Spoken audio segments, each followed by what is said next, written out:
The Alternative Dig Talk. Real issues, real talk.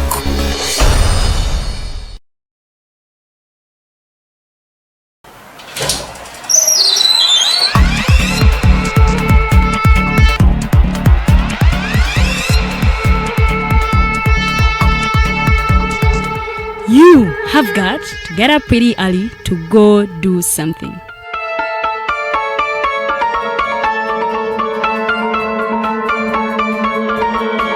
We are the Alternative Dig Talk.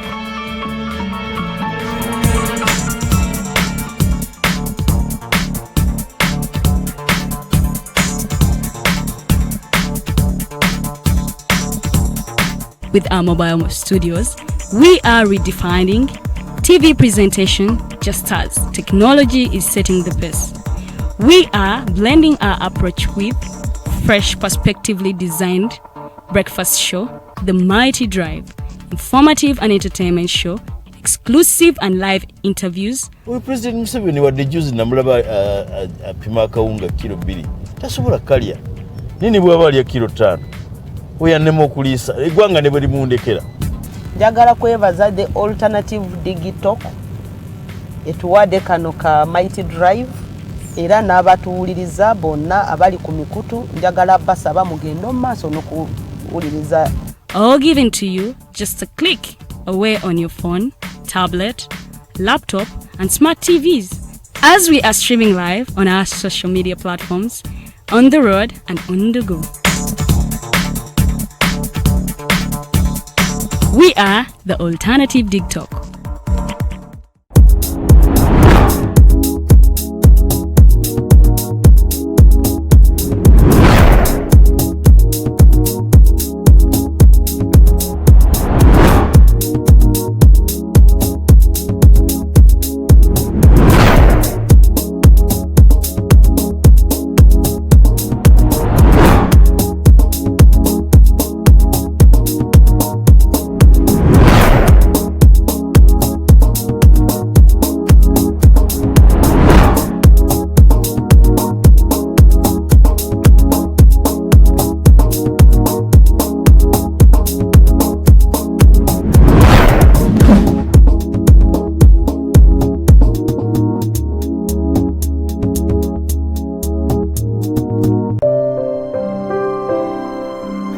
Hey Ugandans, I'm Lieutenant Colonel Dewa Kiki, the Deputy Defense Spokesperson and actually the Deputy Spokesperson for the Uganda People's Defense Forces.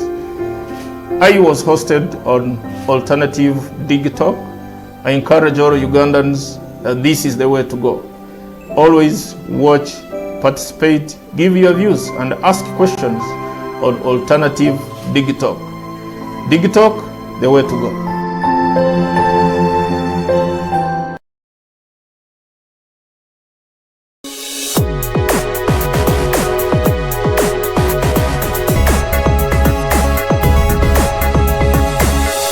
Alternative Dig Talk. Real issues, real talk.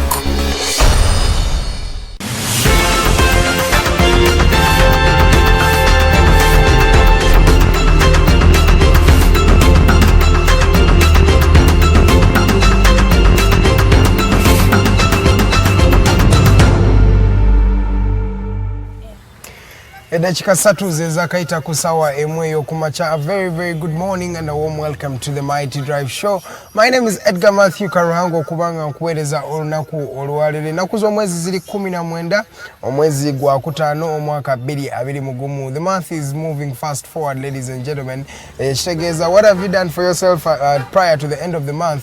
Omwezi gubula kenna kundoza kati zili 10 kubanga tugufundikire dala gonga tugukolinga May 2021. That means we'll be reaching mid year of this particular year 2021. Wotuka mu June manya tutuse wakati wo mwaka era osoko de mabegola be reflection ku goals zo zenyini ze waliwa setting ngo mwaka gutandika. Ze goals ezimuzo China kati oza achievinzeko ozitusewa otakola self evaluation wana amamo bawetololera inasako. Na hiyo lunaku lero mbaniriza omulundi ogwokubiri ku program The Mighty Drive jukira to streaming live buli sawa emweyo kumachapa ka sawa 3 ku page ebera the alternative Uganda wali ku Facebook ne ku YouTube je tulio so tusangako ku the alternative Uganda lunaku olwalero lunaku lwa kusatu tugenda kubeera ne intern doctor omwami bamuyita Dr. Kangume Ali agenda kuwanga twegattako era we twogerera tuli before wano ebyebuziga abamanyi buziga amawanga munyonyo ne wetulako wali ku roundabout no kwata kweyo express road then abamu nga tonatuuka buziga omanyi lukuli konge mwenna tuli mu setting yamwe abamanyi Makindye East yeno yenyini wetuli olunaku olwalero kiswegamba buli munnamakindye buli munnabuziga munnakonge munnamunyonyo mwenna mujje share and comment ladies and gentlemen mutubuze ibuzo naye mwagala doctor nabenga damu byonna nja kubambi mutuusaako olunaku olwalero muzikirize ngendeko mawulire agabadde gagenda maaso mu ggwanga Uganda bannanga mawulire mangi nnyo agabadde gatambula mu ggwanga Uganda katandikireko mu kulayiza kw'aba MPs oba ababaka ba parliament mu ggwanga lino Uganda jukira kuno okulayiza kwatandise olunaku lwabadde lwa okwosa eggulo yali Monday twalaba ba MPs abatandika okubanga baswearinga in wali ku parliament bangi nnyo era okuswearing in ekyagenda mu maaso ndeze ejja kukoma olunaku luyinza okubeera olw'enkya olwokutaanaawo swearing in ceremony eno wegenda okubanga ekoma naye nga ababaka bangi abakalayizibwa abangi balabiddwako nga bajja ne famire zaabwe mu abo abalayidde twalabyeko omwami Hillary Kiyaga ono omwami w'Emawokota eyo omagwe omumanyi nga Dr. Hildeman yalayidde wali wonna Dickson Kateshumbwa bonna abantu bangi swana kubamalayo ne mbamenya aba MPs abalayide naye olunaku olwaleero bakyeyongerayo maaso okulayira bangi abakyabula ejjukira Uganda okujjukizaako ina ababaka ba parliament bali 529 members of parliament that means also abaswearing in just one day it takes time and time so bano ababaka ba parliament batandise okubanga abalayira era katubagalize emirembe gyonna n'emyaka etaano ejijja maaso emyaka ejitalimu a lot of violence ejirimu let's talk about developmental talks in parliament eyo era kindeeta ku kooti y'olunaku olwaleero oba just kakooti kembagiddeyo kino eno kooti no gye mbaleetedde yayogerwa omwami president Yoweri Kaguta Museveni era yagamba nti between 1971 and 1979 mu brackets natekamu during Idi Amin's dictatorship there was no parliament. Don't think you are in heaven. Do what took you there. You should know where the power of that parliament comes from. In fact, I can do away with the parliament. Omwami Yoweri Kaguta Museveni bwe yagamba kankabaddemu yagamba between 1971 to 1979 during Idi Amin's dictatorship there was no parliament. Don't think you are in heaven. Do what took you there. You should know where the power of that parliament comes from. In fact, I can do away with that parliament. Yoweri Kaguta Museveni bw'atyo bwe yagamba aba MPs n'abagamba mumanye amaanyi ga parliament eyo gye mulimu gavaawa. In fact, asobola okubanga agijjawo ate nga amazima ddala president nga yagijjawo tewali kye musobola mukola. So yavudde n'akyogerako ako kakooti ke kembagiddeyo olunaku olwaleero aka president Yoweri Kaguta Museveni. Mu mawulire amalala agagenda mu maaso era nga twogera ku kulayiza kw'aba MPs bano nno kyakakasiddwa nti buli MP agenda funa $2 eza ka allowance. Si motoka yennyini ogigula naye eno allowance ya motoka tugambe spare parts bwe zityo amafuta ebintu ebitandikirwako okwoza emmotoka biki. So that is the car allowance 200 million shillings for each legislator, ladies and gentlemen. Ye Uganda eyo abantu bongeza emisolo naye ba MPs bo akasente ka allowance ke motoka $2 zibeerawo. By the way, when you look at the allowances of the members of parliament, you'll just run away. Olaba buli member of parliament wabeera nga ali wabweru w'eggwanga buli lunaku akozesa $4 ez'omuwi wa musolo. That is just allowance. It's called travel allowance. Every day a member of parliament will have 4 million shillings. So when you look at the pompousness of this Ugandan parliament, sometimes you would wonder Are they really servants or they are rulers or leaders? Because omuntu nga muwereza wa muntu mulala, because the members of parliament are supposed to be servants of the people. So if you are a servant of a person but you're more pompous than them, sometimes chovola tuletawo a lot of monetization in Ugandan politics. Nti oli ajja kuwa akalulu kuba kimanyi ogenda tuuka eri ofune ssente. Era before nga tanaka kuwa ajja kugamba hey, give me some money kubanga nange gye nkutuma ogenda kulya buli ssente. So bino ebintu ebiti byate birabika abulungi naye nakulaggulo nno waliwo omubaka wa parliament omu yazze okulayira erinnya tetunnalifuna bulungi naye yagenze n'ayambala mu nnaku zino ke tuyita akakumba yadde very smart but uniquely smart at that with his I don't know which style of fashion that was. Ndoza producer wange oba ekifaananyi ekyasolo kifuna n'akibateerako ku screen simanyi naye ono legislator bannange yankubidde akagoye kawadde ka is it orange but it was really fun. N'ateekako akakofiira emisipi giri ebiri gumu guli in the waist omulala guli in the stomach. So this type of this type of fashion really took everybody's attention. So he has been trending on social media. We are yet to know his name and where he represents, but one thing I'm sure of, he's an NRM legislator. So this gentleman was really funny. Naika tuve tugende mauli ya Malala Makerere University cha graduating saabana ndoza graduation egenda kumalena ku 5 yatandise olunaku lwa Monday agenda kuwange komenkereza ku lunaku luno lwokutaano. Nze nno bali mulimu abantu bangi nnyo mulimba ababadde ba PhD holders be basookawo ku Monday then n'aba masters omwali wetwalabira omwami Joel Senyonyi naye ya graduating awo mwalimu ba MPs bangi bambi aba graduating this time round ono omwami Joel Senyonyi graduating and the bachelors of law emyaka ena ngali ku Makerere University. That means wana agenda ku LDC agenda kuba akolayo omwaka gwe gumu and he will be a certified lawyer. Abatamanyi Joel Senyonyi, he is the spokesperson of the National Unity Platform oba ekibiina ekisinga leading opposition mu parliament yene empya ekya National Unity Platform. Mu balala aba graduates bambi mwabaddemu omukyala wa Sheikh Muzata abatte eyafa ndoza obudde emabega kaawo omwami omukyala Kuluthum Muzata bambi naye ya graduating with a master's degree. This shows you what at the end of the day you can be a wife and then you can be learned and educated. It's an understatement if I say that women in this day and era are still prone to be in kitchens no kubera mufumbiro na bichi. No, these days women can rise from to the biggest to the biggest point where they want to rise to. So omukyala Kuluthum Muzata ya graduating in a master's degree nebambi bawo yafa ndoze emyezi ebiri emabega kaawo ng'omwaka guno gutandika. So mwami Sheikh Muzata, I think wherever you are you must be proud of your lovely wife okubanga afunye master's degree and she really looked beautiful at that in that gown. Ladies and gentlemen, katugedeko mawulire malala ng'ovudde ku graduation ye Makerere University.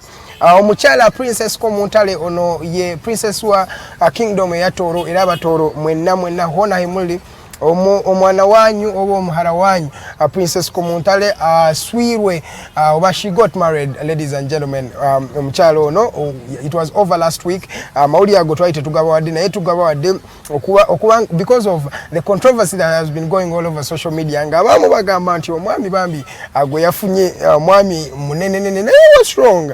Oba musajja munene it is okay. Abantu bangi badde bamubashinga munene asaza akawalata what he's short. But at the end of the day, that is what makes Princess Komuntale happy. Oh, the only thing we just hope for that maybe she can remain in that marriage, because the last marriage she was in, Bambi, it lasted I think 1 year. Omwami n'agenda ne bagamba ate omwami yali datinga mwami munne ate ne bagamba kati ya datinga mukadde abamu bagamba amawulire gagamba omwami yennyini yafa. So a lot of things, a lot of drama has been surrounding Komuntale, and many people have been asserting that why is King Oyo not even getting married up to now? He's still working with the mother. Event wabiraka birani mama we.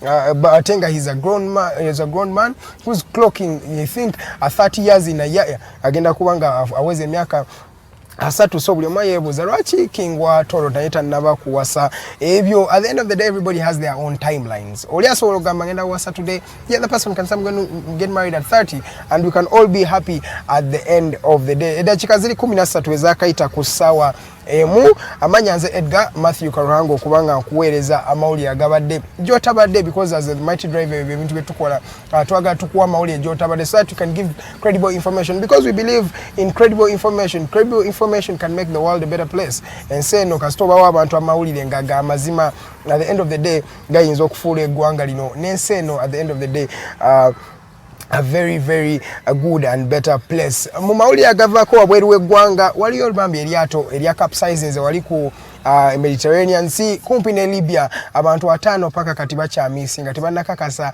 n'emirambo gyabwe teginnalabikako. Ate jjukira ziri ze bayita semayanja, oceans, gabira mayanja manene. Sometimes people drown from there and never get to be seen, not even their dead bodies or corpses are seen yet again. So it is very very sad. Naye nga bagamba pano abadde bayingira eggwanga, abadde bashofaringira ku zino vessels, badde baagala kuyingira Portugal, so badde babakukusa bayingiza Portugal, naye abantu 50 bambi bakapsizinze. Really sad indeed. Mu mawulire amalala era mu ggwanga erya France, amawanga ga Africa gatandise okumitinga wali mu kibuga ekya Paris mu ggwanga lino erya France nga badiscussinga how do African countries relieve their debt stock that they have.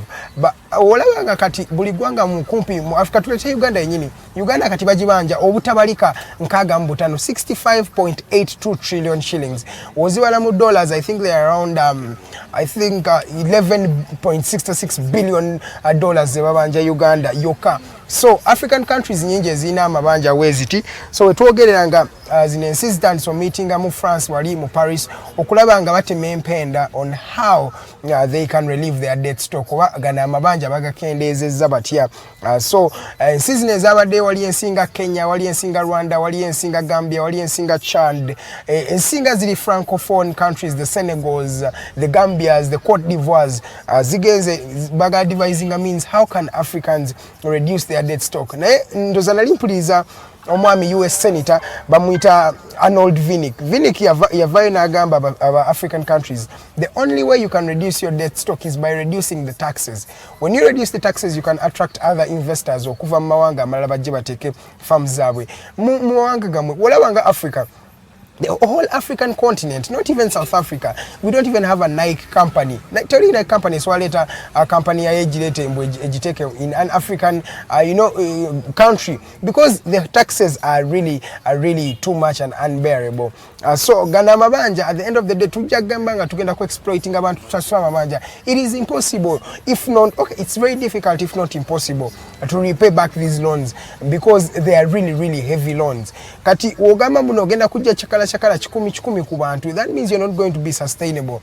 Sometimes you just need to reduce on the taxes kendeze emisolo so that we can grow capital as a country, so that you can attract investors. Jukira Africa has the lowest minimum labor, they're cheap labor. Abantu balaisi abakola naye olozerwachi companies nene teswaleta abantu bazo wano.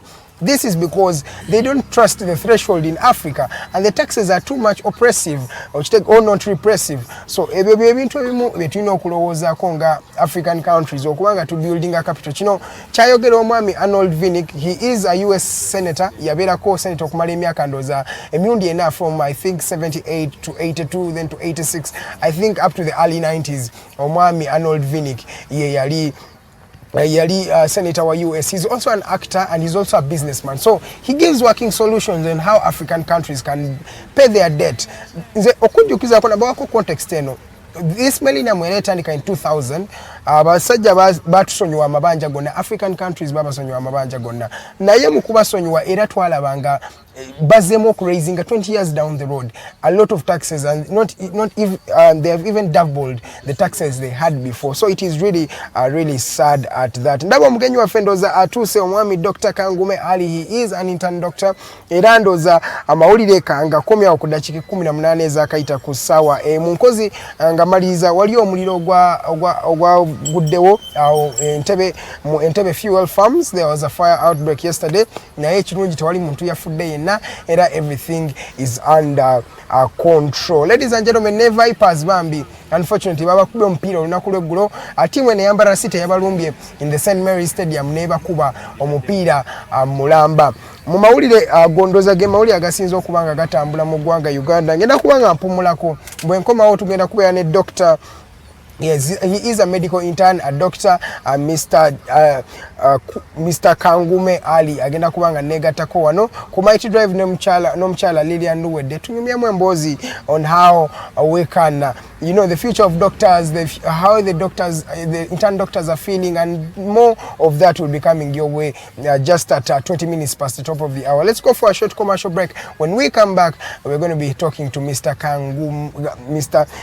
Kangume Ali. My name is Edgar. Let's go for a short commercial break.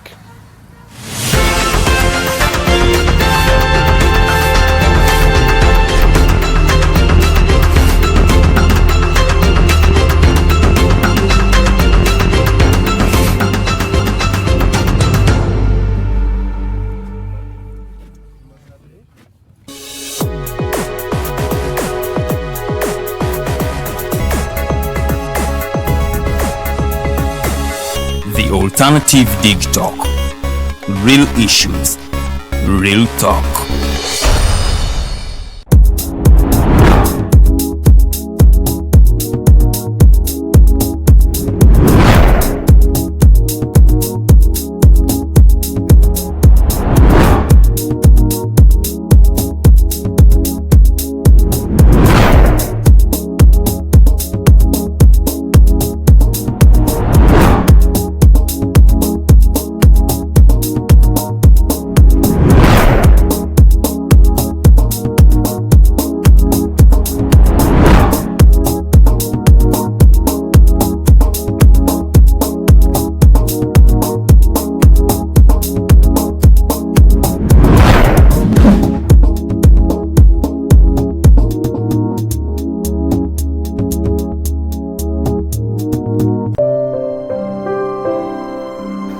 Hey Ugandans, I'm Lieutenant Colonel Dewa Kiki, the Deputy Defense Spokesperson and actually the Deputy Spokesperson for the Uganda People's Defense Forces. I was hosted on Alternative Dig Talk. I encourage all Ugandans that this is the way to go. Always watch, participate, give your views and ask questions on Alternative Dig Talk. Dig Talk, the way to go.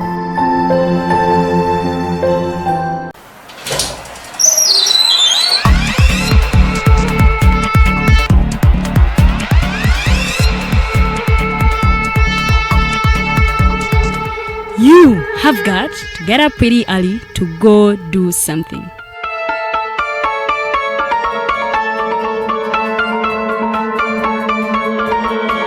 We are the Alternative Dig Talk.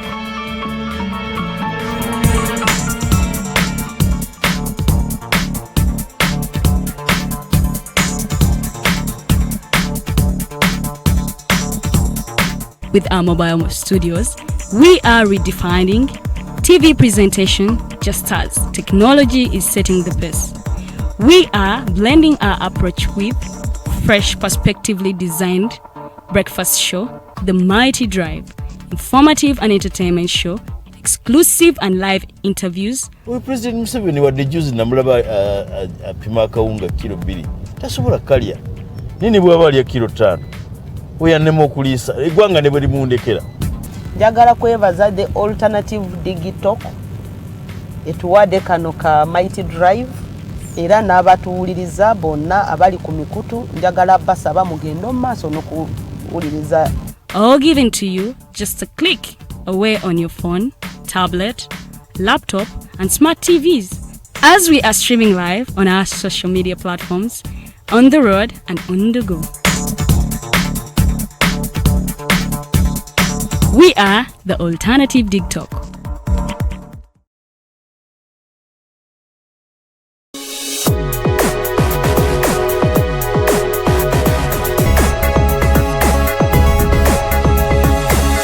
The Alternative Dig Talk. Real issues, real talk.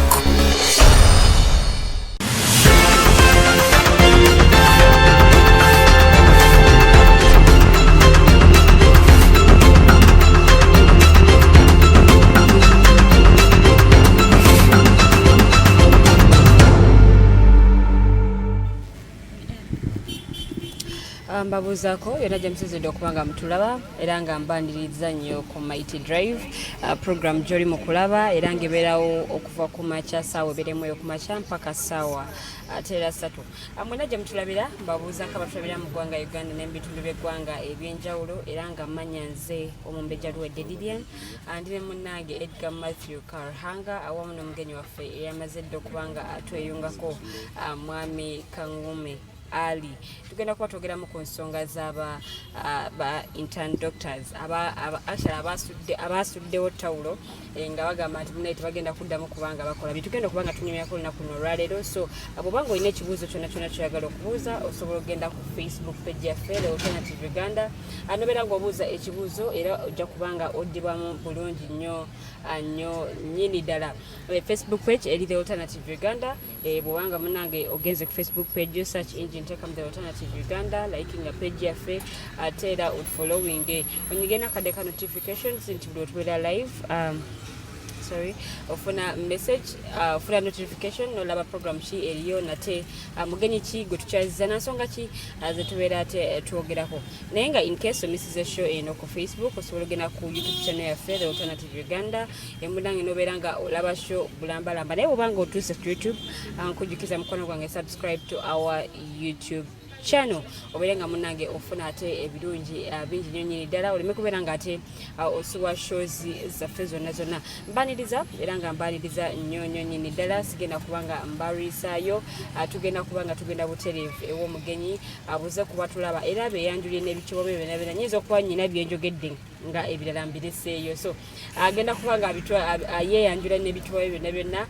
then tweyongere n'okumumanya ate era tugendere ddala mu maaso nsenso okulaba se nange nsenso okubeera wano bampita Dr. Kangume Ali era nga nange ndi intern doctor. Abeera intern doctor oba medical intern?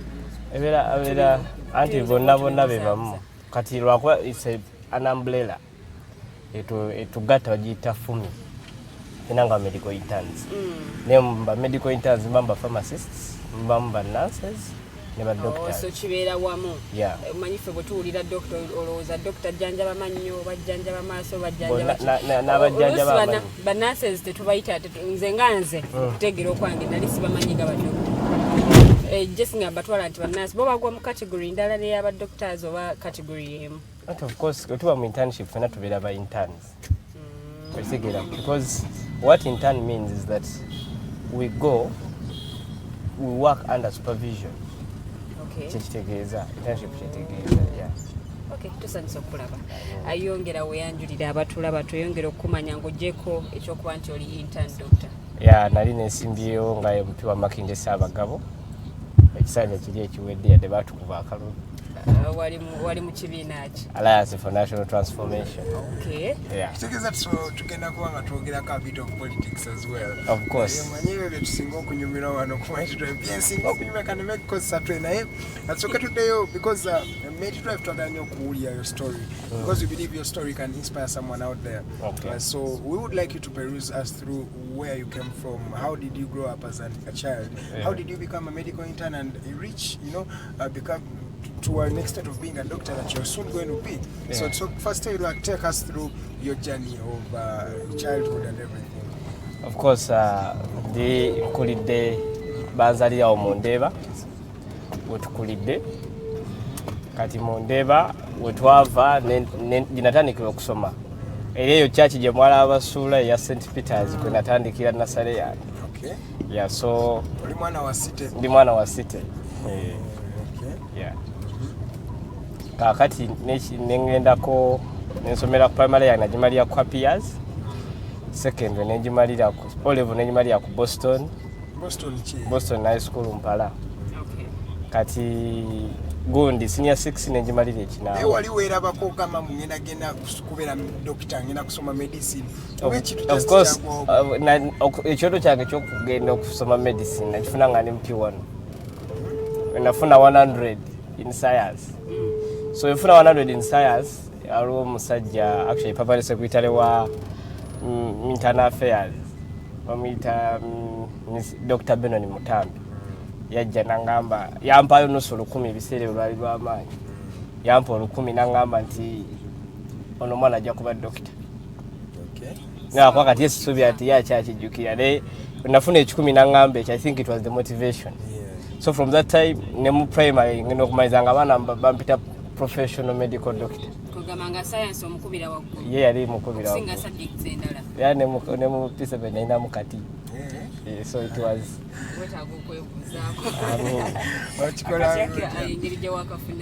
so kati type of medicine chigo watuka noyagala osome like wasoma exactly what because wali wasa wetuba tusoma in most cases wano mu Uganda tandika tukola kyebayita general medicine and actually tukola medicine and surgery kibanga naye oba okoze disciplines nnya mu kusoma ko osoma pediatrics nosoma medicine nosoma surgery ne gynecology and obstetrics. Okay, pediatrics soko tugondezemu olulimi tukalubyeko pediatrics. Pediatrics kiba kitegeeza abaana abato okuva ku myaka itwe kyalibadde kikoma ku myaka 18 naye eri ebisinga tutunuliranya abaana bava ku myaka 0 like one day up to like should I say like 12 years. Yeah, there. Now we are pediatrics. We tutunuliranga pediatrics nenga ne minors major. Yeah, because endwadde zibatawanya zitakubeera zizimu kwanga tubala nga abayinge ne mu adolescence betandikira okuba. But do you think it's viable kubanga musoma a whole package rumuno gambu nkola general medicine? I thought it would be better buli muna abanga ali specific no manyamba. I'm better at gynecology. Kino ndi expert mucho no chikubukamu okusinga okubanga you are a master of everything. You know everything and a master of none. Of course now like in the outside countries like in the US of course system ya chuka.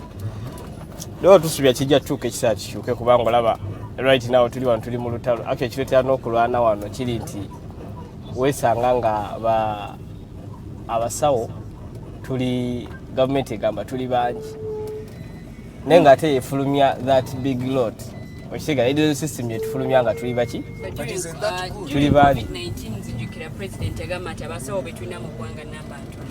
Of course, they speak it out of politics, but most of the doctors are out there abakola medicine bamala tebalina mirimu. Really? Yeah, tebalina mirimu. So, kyotegeeza babalako bana abalina emirimu abatalina mirimu ko tebabalibwa. And tebababala. Okay. Kake nekisinga n'otuleetera okukaaya nakino okugamba nti kyasinze okweta aba medical interns okwabikanga ba striking nga kiri nti bo balaba tebafiiriddwako. No tumalo okusoma kati kiringa ekidda edda omuntu yamalanga internship yamalanga medicine bamwe motoka bamwe nyumba kisasomo oboina kuyiriba. I've been hearing President Museveni boasting in a lot of scientists. You guys have job security. Minimu jamwe kiri available anytime you need. Era nga fe tumanyimbo aba arts bali mu suffering unemployment. Kwe nayogera ko nagamba nti abasawo waliwo plans ez'okuwongeza ku musaala. At least mujja beera nga bajja bawa ku mugaati omulungi okusinga abaana abakola arts. Ati ngana ebeera political talk. Kudisa kusanyusa kubalaga nti kisoboka sebisinga abakikosa kulabikanga kubanga atusubize mirundi mingi yabasubizo bongeza akasente nekatika na getinga tekana tebanafuna increment kati nolaba bagamba 219 bus striking and bagenda every year in terms of being every year bus strike has been the norm. So nafe tunachikomya alabajja tandikiroko, but the fact is if you don't answer to the need, people always be striking because they are human. Ali, are you just being entitled to being given money? Because as in my own thinking, an intern works pro bono until you you are just getting experience. Are you entitled to be getting money as interns? Basing on what we are doing, I think we're supposed to be getting money. Because it is tempting. You imagine going to work on a patient and you are hungry. You remember our code of conduct denies us from asking money from patients. Because that's not professional. So you imagine you have gone on an empty stomach. Literally, I should be happy before I work on a patient. And more so, we will do 80% of the work. Tell you about 80%. Over you go and cause like 10%. We admit patients. So we are interns. Chitegeza mwe mukole emirimu egisinga bana basawo bajja mu buzi kuyambako wekitagisa. Yeah, that's it. Yeah. But for me, since I point here because I know an internship katika when an intern akola intern yange ku NTV nga ogena kweteka transport weteke mbuli kimo ogenene mu field because you are learning. Until here we are dealing with lives and we do 12 hours. So you actually treat people? We treat. You come actually. If have you ever seen a doctor with a white coat no garment your intern?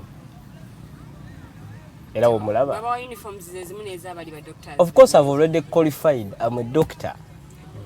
I've already qualified. I'm a graduate. Hey. The policy says the policy defines an intern as a person who has qualified. Ngaise mubi okugezesebwa konna nafuna degree muri recognized university ko kumufulaki literally unlike your internships banga mumbera process of learning. Yeah, because for us abasinga bagamba to gaining skills singa to gaining ira musomero. Minister General Sachenke yogerako in 2019 bwali mwekalakasa nagamba temuli entitled ku salaries because mwa China trainings mba muchaita mu awamu n'okwongera ku skills zembera mwina. Of course, we are not entitled to salaries, but we are entitled to allowances. Yeah, because so tewali salary scale. Actually, we are proposing we salary scale yaba medical officers. They were proposing to give us a salary scale of medical officers. So, if they actually take a kugundi to be salary scale yaba medical officers and on probation, which to be chabira and lead. So, during this internship training, of course, kizibu okubeera ng'olemererwa kubanga kaso actually manyi kwete okulemererwa kubeera ng'olina indiscipline. Indiscipline eyokuba nti nsabye omulwadde ssente nga sina musaba ssente. Nga bw'okyogedde bwe kiri bebagamba okusaba omulwadde ssente nga olina musaba ssente. Kati bwekijja tugeze musawo taliiwo nga gwaliwo naye nga omulwadde ono ali mu mbeera mbi nnyo naye ng'olwadde olina abapatients ab'enjawulo b'olina okukolako n'agamba wayi kankuweemu waakiri at least nze osooka onkoleko osooka oleke bali eri. Ekyo tekiri professional because our code of conduct is that tulina ne triage area oba ozze kati nga ojja wano ku emergency ekirudde tukutriage nga mbona ali very severe ono ali bundi. Amateeka agamba nti tusooka n'oyo ali tubanga our duty is to save lives. Era bwe ngentuuka mu kifo ng'ekyo nemba nentuuka ano nga ngenda okukola nesanga nga waliwo nsooka kutuna I assess because you can easily no otutekinga vitals ezisooka n'ogamba ono tali bubi ono ali steady. Waliwo abamu ne muteeka mu layini nga mutuufu embeera ye si nnungi emala oluusi nekitu n'amala otuuka maaso n'atabuka then ne mulyoka mulaga nti kati mugenda kukola. Anti it depends. Oyinza okusanga nga layini yonna gy'olimu yaba tali bulungi. Nga gw'oli bulungi nga nawe toli bulungi naye nga n'abakukulembere tebali bulungi. Kati nga ogenda tulina kye tuyita red zone. Wano bwe tuba twayaji nga tuteeka abantu osookera mu green zone nyinza okitegeeza otuukidde tukulaba oba oli otya netuteeka mu red zone netusalawo ate tulina triage area tugambye ona yeetaaga kugenda wano owali mu green zone aba somehow ali mu red zone aba ali ready okugenda ku ward ali mu red zone yo yaba obubi tukuwujja buuti ne ambulance ekuyita ng'oli bubi tukuteekera direct mu red zone so okusobola okuba nga tukumonitoringa. So that's what happens. Kati oyinza osanga red zone ng'erina abalwadde nga 10 kubanga kibaawo n'osanga red zone erina ng'ejjudde. Kati it means they are all in a severe question inzo tandikira kono akwa tukyano bamalayo waliwo crisis mu corona IHD jumani muulya gye bali bateeka abadde mulago abantu bagetinganga overwhelmed ng'osanga dokita omu nga yali ku gundi yonna yonna okwasesinga abalwadde ba corona bali ng'ogenda oba omaliriza ono ng'oweri yagenze tukyalina a very big deficit kubanga osanga dokita omu akolina okukola ku balwadde emitwalo ebiri n'ekitundu. Awo ekibuuzo era bwe nkikomezaawo abalwadde be tulina mu ggwanga namba yeeyo oba twetaaga ennamba yeeyongereko? Ennamba y'abasawo ennamba y'abasawo yeetaaga okwongerwako. Ate mbadde manyi bangi abatudde nga tebalina mirimu kati betwongerako bagenda kukola wange olwedde abaliwo bali surplus.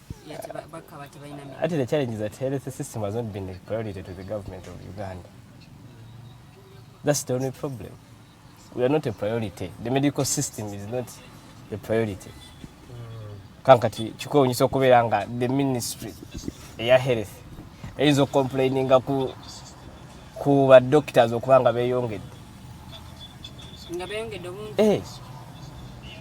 Like it is really nga ono gamba taata we waka mbu abaana bazadde bamuyambako okukola ki?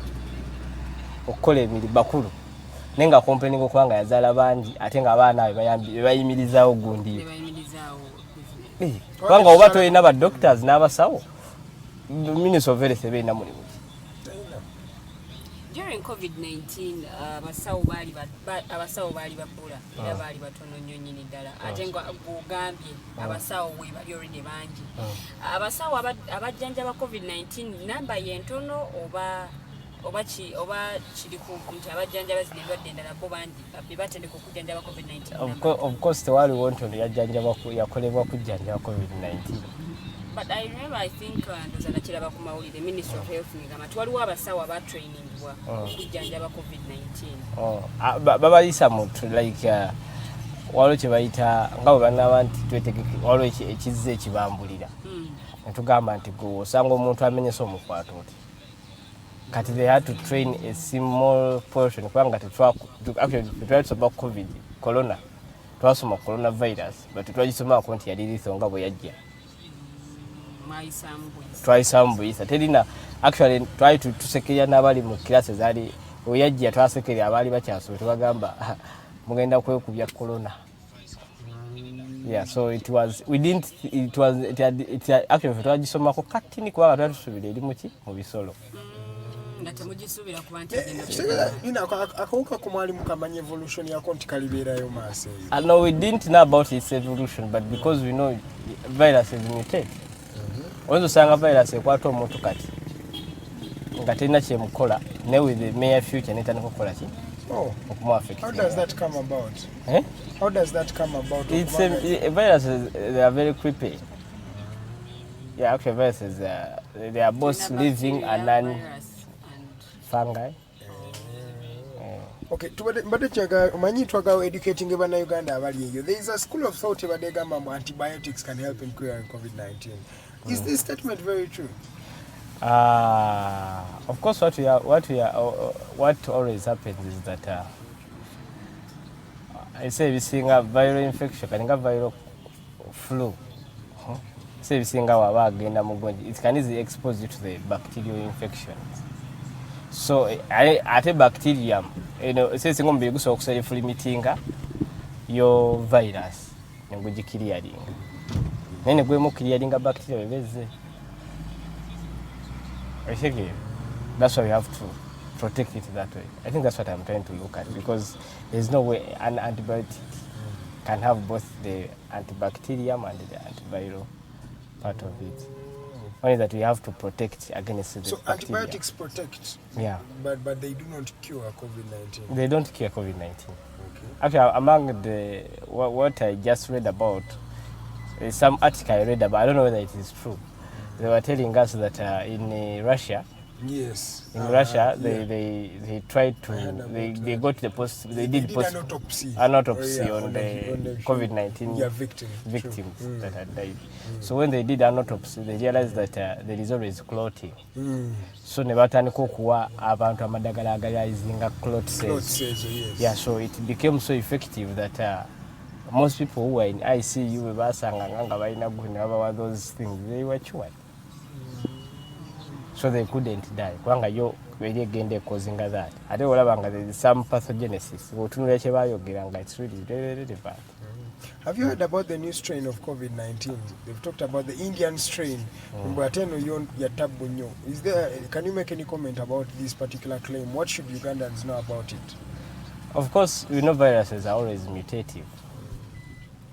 Naye tuiza okusanga ya Indian strain eri wagenda kujesinga Indian strain. Viruses ziba zikyuka buli kadakiika. Kubanga it is a sequence.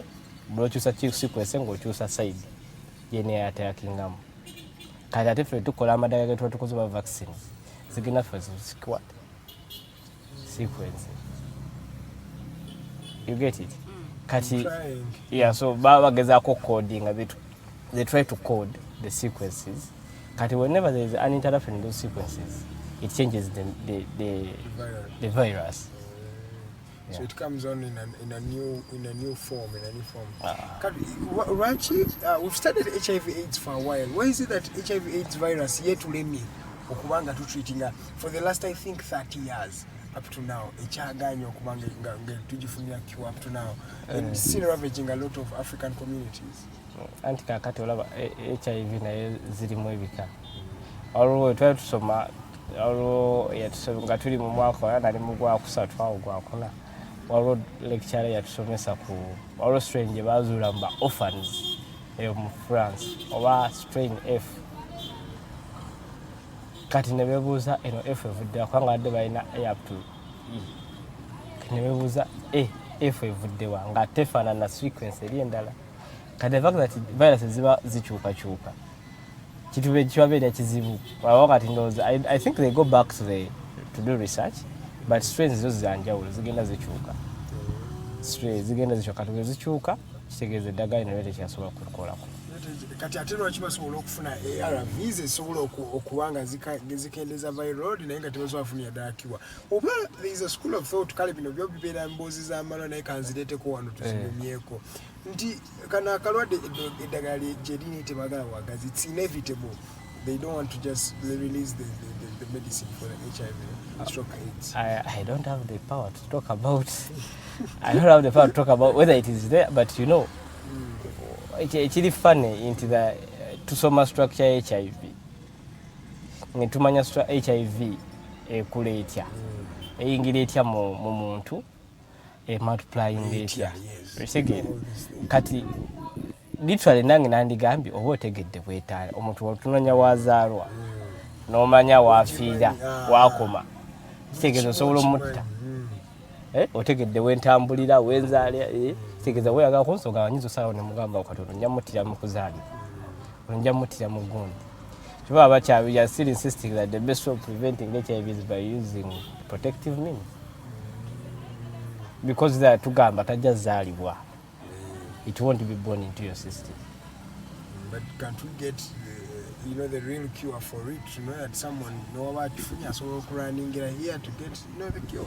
It is a school of thought. Some people say that Jerry. I had someone on TV saying that in Spain it costs $1 million to be treated for HIV and you have a cure.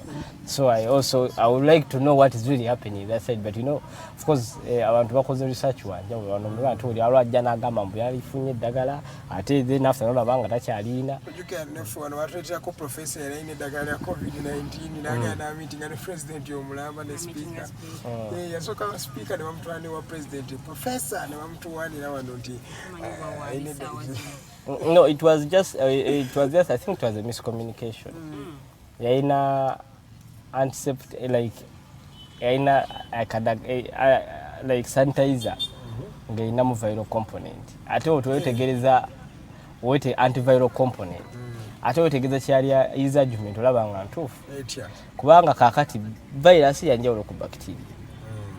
Kati golese sanitizer ngeri antibacterial.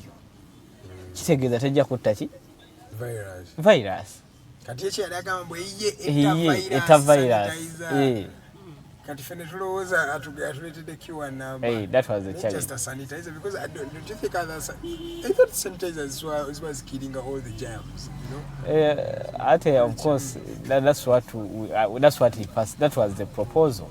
Ye watu ya kunyonyola. Later it was cleared out later. Nti cover ni something like that. Cover something.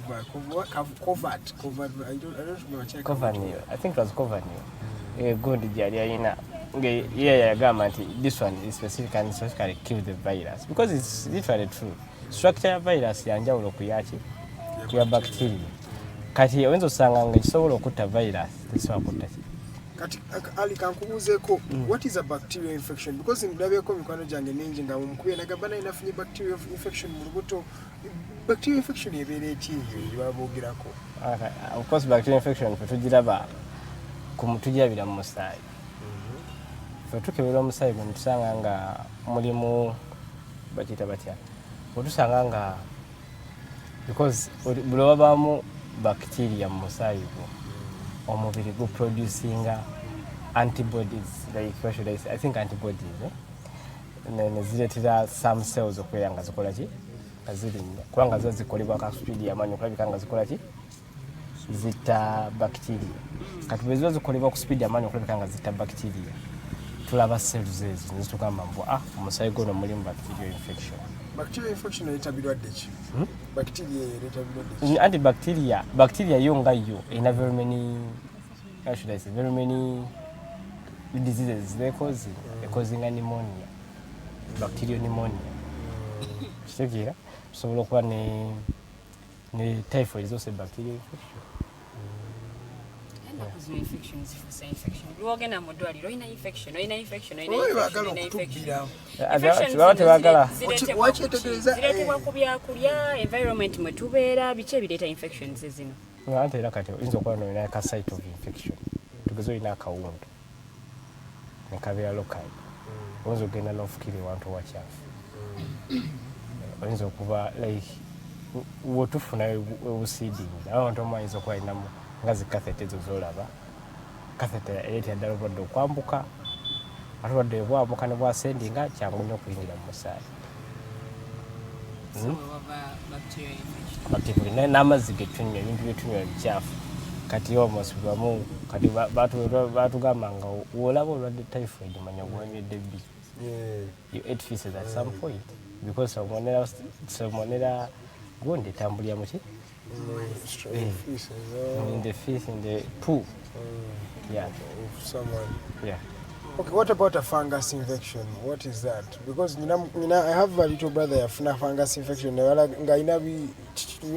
those tiny dots that like go in one space.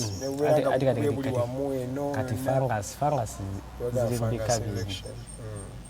yeah, fungo elimu ebika nga olaba mbu HIV tunayo virus ya HIV ntubane ya COVID kati ne virus zirimu ebika ya kati zibo mulimu gwe muyita oba ringworm. Ringworm, yes. Jimanyi batera chita bacha mu Luganda. Not ringworm. Ringworm is oba luwumu. Luwumu, yes. Local language. Kati fe ekiguna tukiyita tinea capitis. Tinea. Kati vigena tinea something. Corpora like that. Yeah, so those are the infections. Different fungus infections. Yeah. So the different fungus infections. Yeah, always kwata skin, always kwata normal side.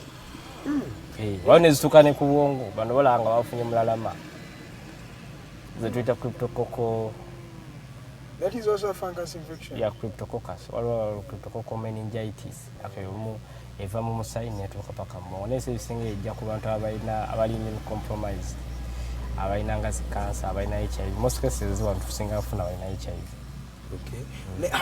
When do you know that this is a blood infection or a skin infection? Kuanga there's a juxtaposition there. Wali abantu abafuna nga aine ebintu biri kugundi ku skin tugambe nga fungus infection naye ne bagamba n'osiga kakazigo ka tube ne bakakuwa n'osiga ko ne katerera naye ne komawo so oluusi ne bagamba mbu ate kiri ayika kiri mu musaayi.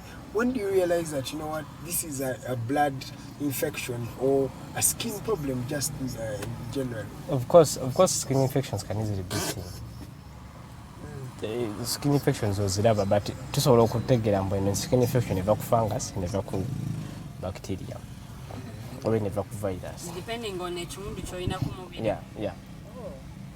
Tusoma akwa dermatology tumusoma omwaka gumu. I think a semester.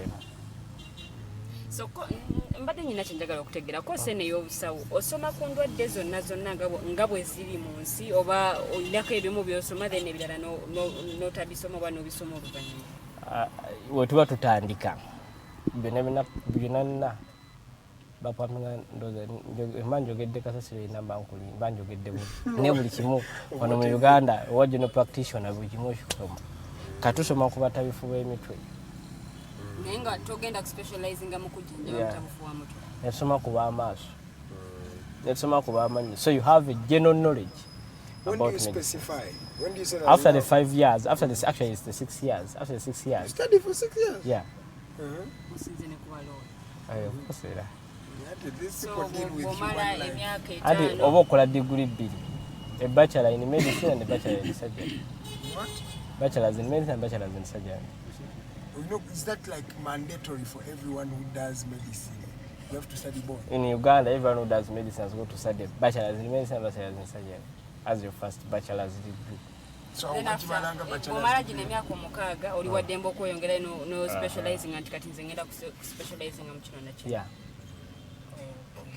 Edakiika ziri ataano munyeza akayita ku ssaawa emu ey'okumakya. I think we're going to go for a short commercial break. Tukyalina omwami Kangume Ali. He is an intern doctor.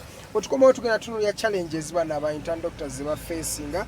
Ate biki bye bakozeewo ne gavumenti ebayambye etya. Era tugenda delving into some of your questions. Nyina mukwano gwange wanambuuziza goyita ava ku ki. Ebyo byonna tugenda kubanga tubimubuuza. Then ndoza late in the hour tugenda kuyingira some of his political ambitions atubuulire what has been happening in the Alliance for National Transformation and more of that coming your way. My name is Edgar. I am with Lilian and Dr.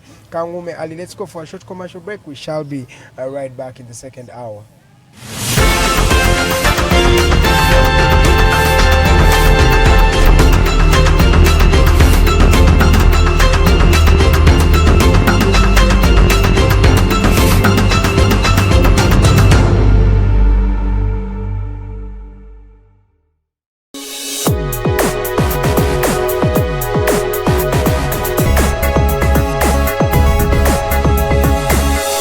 Alternative Dig Talk.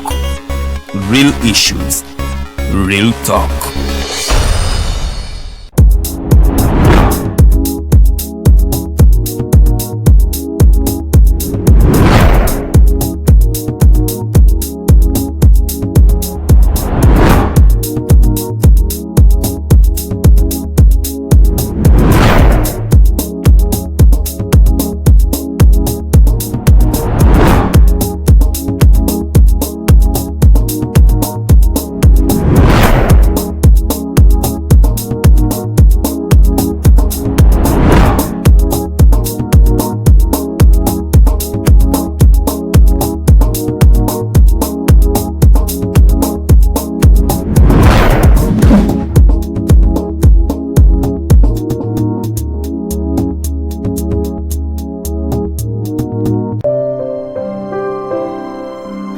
Hey Ugandans, I'm Lieutenant Colonel Dewa Kiki, the Deputy Defense Spokesperson and actually the Deputy Spokesperson for the Uganda People's Defense Forces. I was hosted on Alternative Dig Talk. I encourage all Ugandans that this is the way to go. Always watch, participate, give your views and ask questions on Alternative Dig Talk. Dig Talk, the way to go.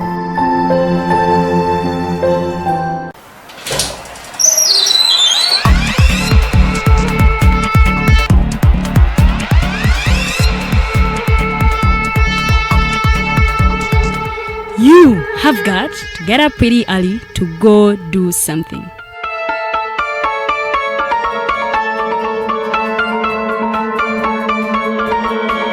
We are the Alternative TikTok.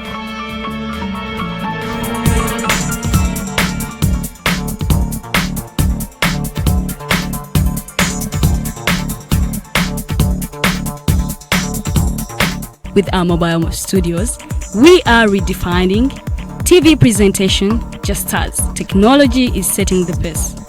We are blending our approach with fresh, perspectively designed breakfast show, The Mighty Drive, informative and entertainment show, exclusive and live interviews. We President Museveni wadde juzi namulaba apima akawunga kilo 2 tasobola kalya nini bwaba alya kilo 5 oyannema okuliisa eggwanga ne bwe limundekera.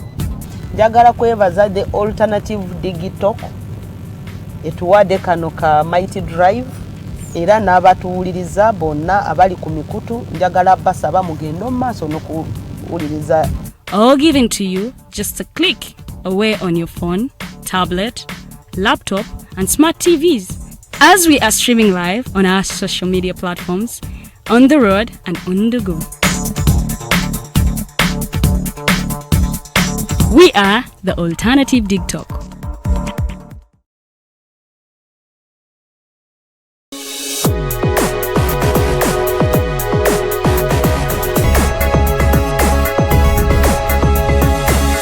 The Alternative TikTok. Real issues, real talk.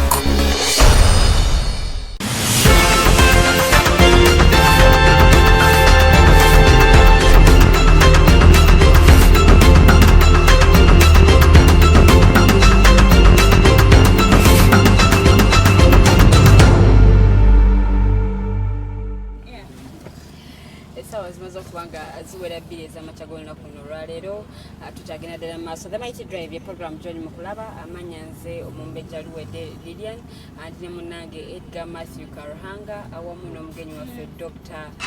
Kangume Ali. Tukyagenda ddala mu maaso era nga bingi bitubadde musawo yaffe sose tubadde twogerako katono nnyo ku nsonga z'abasawo biki bye bajjanjaba baspecializinga mu ki tugezeko okumanya because abamu ku ffe tubadde tetubimanyi nga tulowooza dokita alina okuba nga ajjanjaba maaso balina okuba nga ajjanjaba mannyo gokka naye mwami Ali atugambye basoma kumpi buli kimu basoma ku batawufu b'emitwe basoma ku ndwadde ez'amaaso kwegamba buli bulwadde babusoma so batuukira okuspecializinga ne bagamba nti nze ono n'agamba nti nze ngenda kuspecializinga mu kino ebisinga byonna byonna ate abeera abimanyi naye nga musawo yaffe eyokubiri tugenda kuba tutunuulira ensonga z'aba intern doctors munnange bagamba bo bagenda kusuulawo ttawulo ensasula yaabwe tesanyusa so baagala bongezebwe omusaala awo nyini we tugenda okuba nga tutandikira discussion yaffe musawo yaffe eno eyokubiri so ankujjukiza gwalina ekibuuzo genda ku Facebook page yaffe The Alternative Uganda ateekayo ekibuuzo kyo ate ngenda kubanga nkisoma mudakiika ate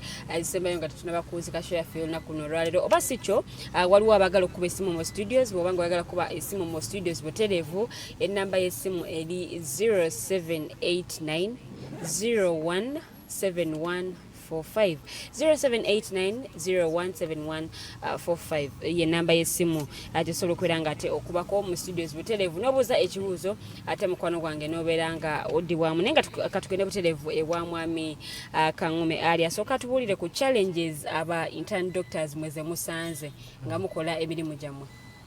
Of course ekimu ku bitwetedde okubeera nga tuyimusa omulanga kwe kubanga embeera gye tukoleramu mbi. Kati mbadde nsoma ku comments wano ze batuweereza waliwo agambye Dr. I'm already here. Any developments with our strike here in the interns mess? Babeera mu mbeera mbi. Dr. baya kawunga awamu n'obutali abantu abawana langi naye nga musigala tukola patient wajja nalaba omusawo wasula ayinza obutaddamu kukkiriza musawo oyo mukolako because it is omuntu okutrustinga with their lives alina okulaba nga oli oshekera omuntu akiba tusiga tugamba dda amatayi naye nga gye tuva ewafu.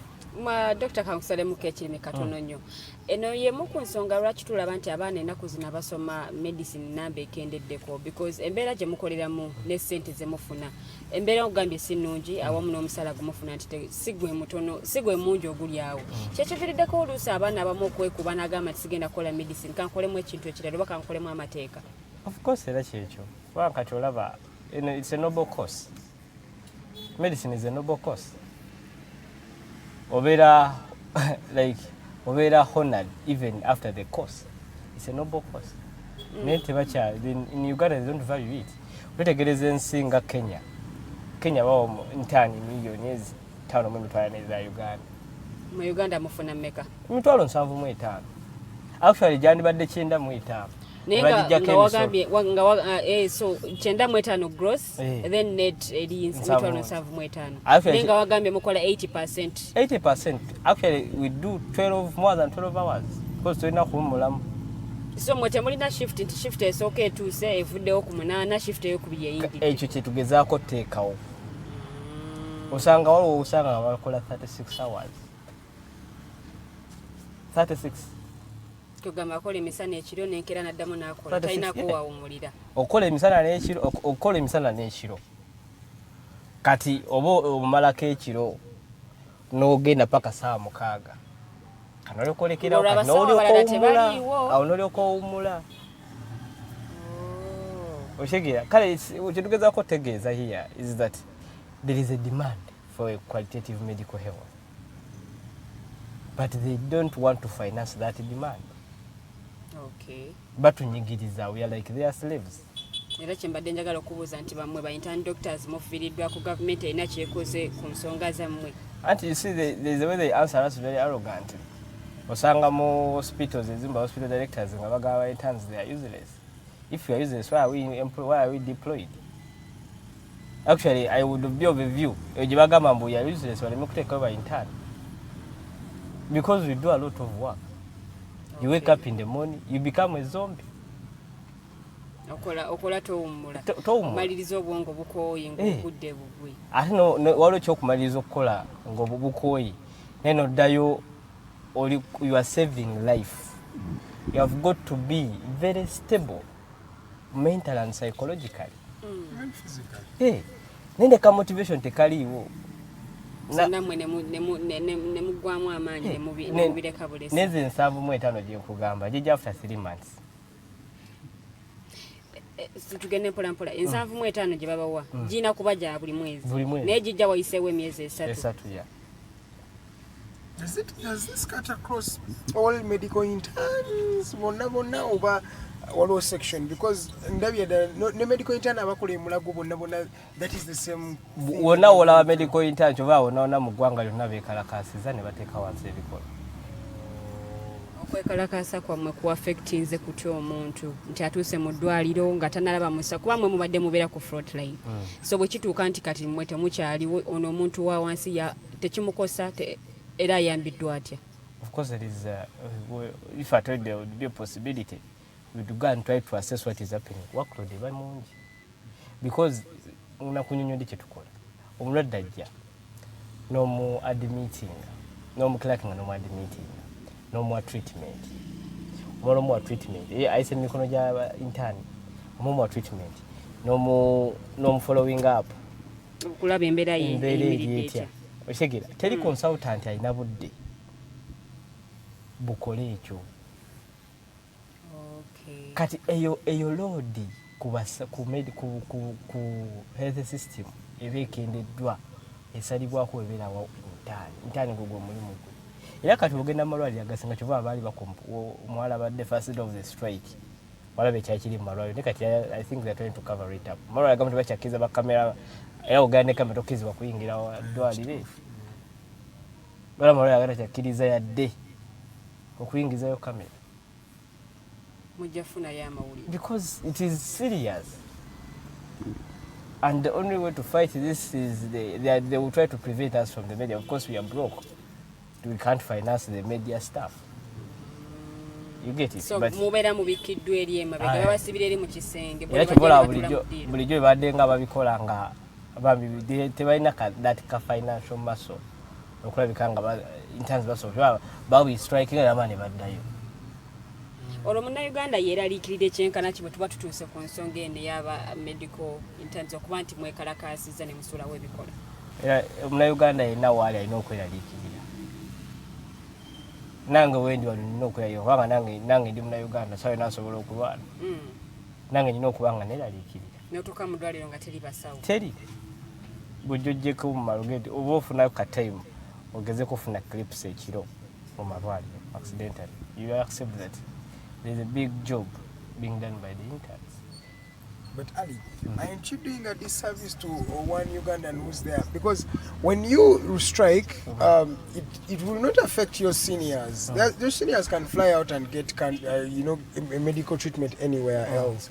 But then there's this young mother who's, pregnant or their kid is dying and atuse kumulimu nga tewali intern yenna muyambako.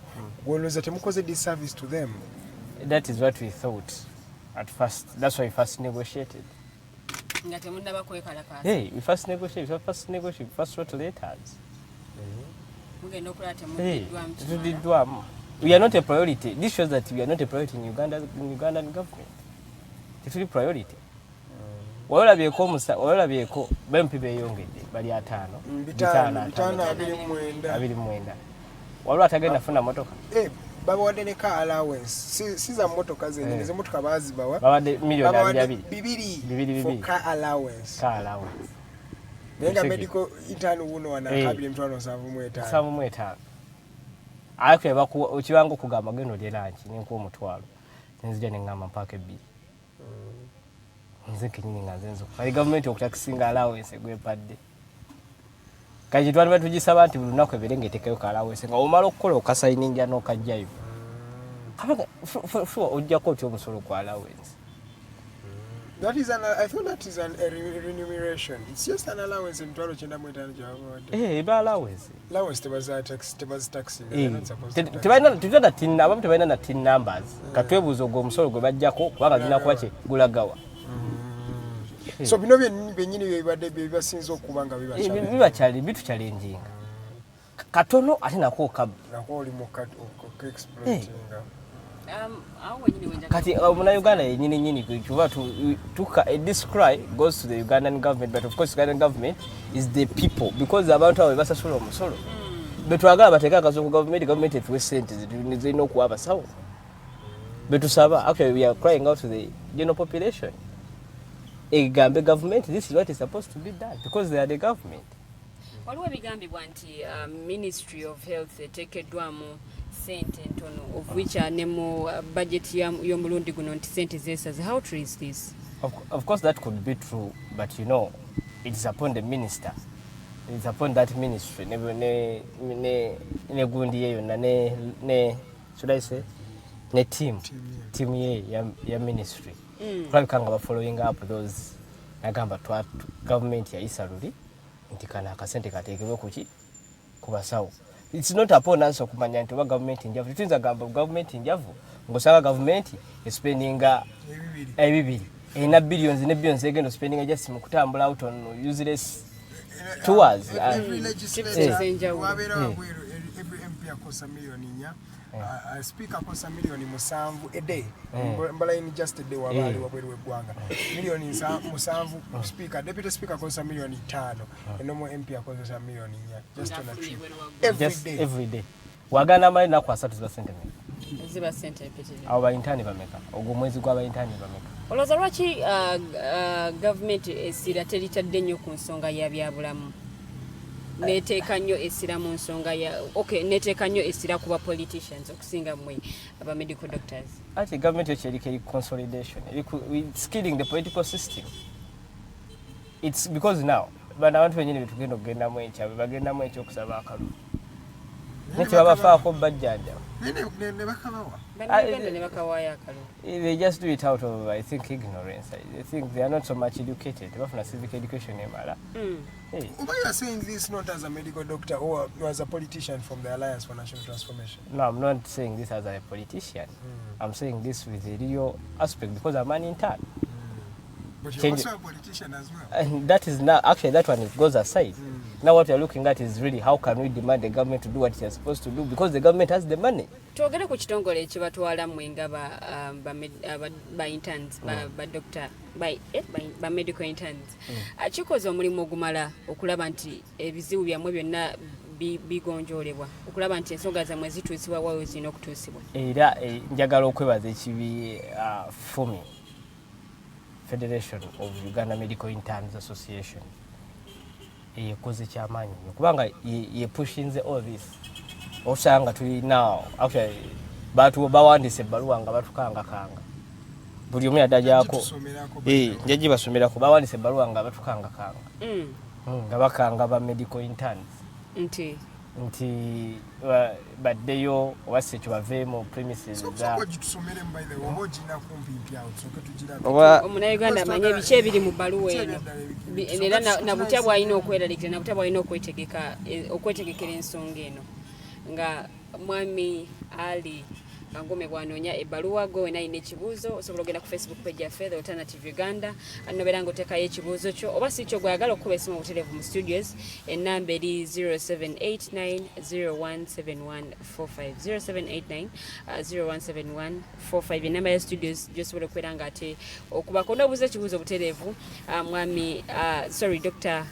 Kangume Ali ate nabeeranga akuddamu bulungi nnyo ddala ekitiibwa kiri mbadde saagala nkirekeyo y'ensonga lwaki njagadde nakyo nkyogere katusomere ebimu ku biri mu bbaluwa tweyongere okumanya ebbaluwa eno erimu biki. Ebbaluwa baadde bagiwandiikira president wa FUMI actually baba bagiwandiikidde president DG Director General Service General Duties wa ministry so kakati yada agiwandiikira FUMI president sekeza bagiwandiikidde FUMI president abagiwandiikidde executive etupasingireko information yabadde egamba sit down strike of medical interns in Uganda. Reference is made to your letter dated 10th May 2021 on the above subject. Further reference is made to the meeting held on Friday 14th May 2021 between the representatives of the Ministry of Health, top management, FUMI Executive, Uganda Medical Association, Uganda Pharmacy Society. The ministry also took note of the resolutions of the 10th Parliament dated 24th September 2020 on the welfare and the training of medical interns. Ministry naye kimanyi Parliament yasalawo nze kyenjaga okubuuza ne batusalirawo omusolo gukka batusalirawo omusolo becoming effective even before the financial year basalirawo OTT na becoming effective even before the financial year basazeewo emisolo ku mafuta ne galinyirawo nga tegatunayingana mu next financial year. What is wrong with actually n'akasente ako ke bali batadde ku mobile money bamukajjukira tebakazza nako kansigalirayo ddala. Why not implement this which is saving Ugandans? It means the lives of Uganda is not a priority to the government of Uganda. Then we continue. As discussed with you during the 14th May 2021 meeting, the ministry is equally concerned about the plight of medical interns. As a result, the ministry is continuing to dialogue with other arms of government to address some of the parliamentary resolutions in the short and medium term. You may, however, note that universities keep increasing the number of medical graduates every year beyond the control and plan of the Ministry of Health. Is that a sin? Increasing our interns? It's advantageous to the health system. For example, 975 interns in 2019, 1,100 interns in 2020, 1,500 interns in this year. This unplanned increase in graduates exceeds the Ministry of Health budget for medical interns, even the available intern training capacity in hospitals. Despite this, the Ministry of Health is ready to continue to dialogue with our relevant ministries in line with the resolutions of the Parliament, including discussions on streamlining internship training in general. Against the above background, you recall we agreed in the meeting that medical interns should cancel the planned strike as a dialogue with different stakeholders continues. You promise to take this recommendation to the medical interns. In any case, strikes cannot be a method of sorting out challenges, most so in the medical profession where lives of patients are critical. Against the background, we didn't come to a conclusion actually. Twaliwo conclusion yonna. Kubanga obamala okumeetinga executive nejja ne meeting abaki baffe netugamba nti waliwo ministry tugigambye eganya becoming compliant they given you valid reasons? It's not a valid to justify it is actually what we had to do is that we had to notify kati fe tubagamba ne bagana to notify nga amalwaliro nti ku lunaku olwo tutandika sit down strike yaffe. And the strike is not the only solution.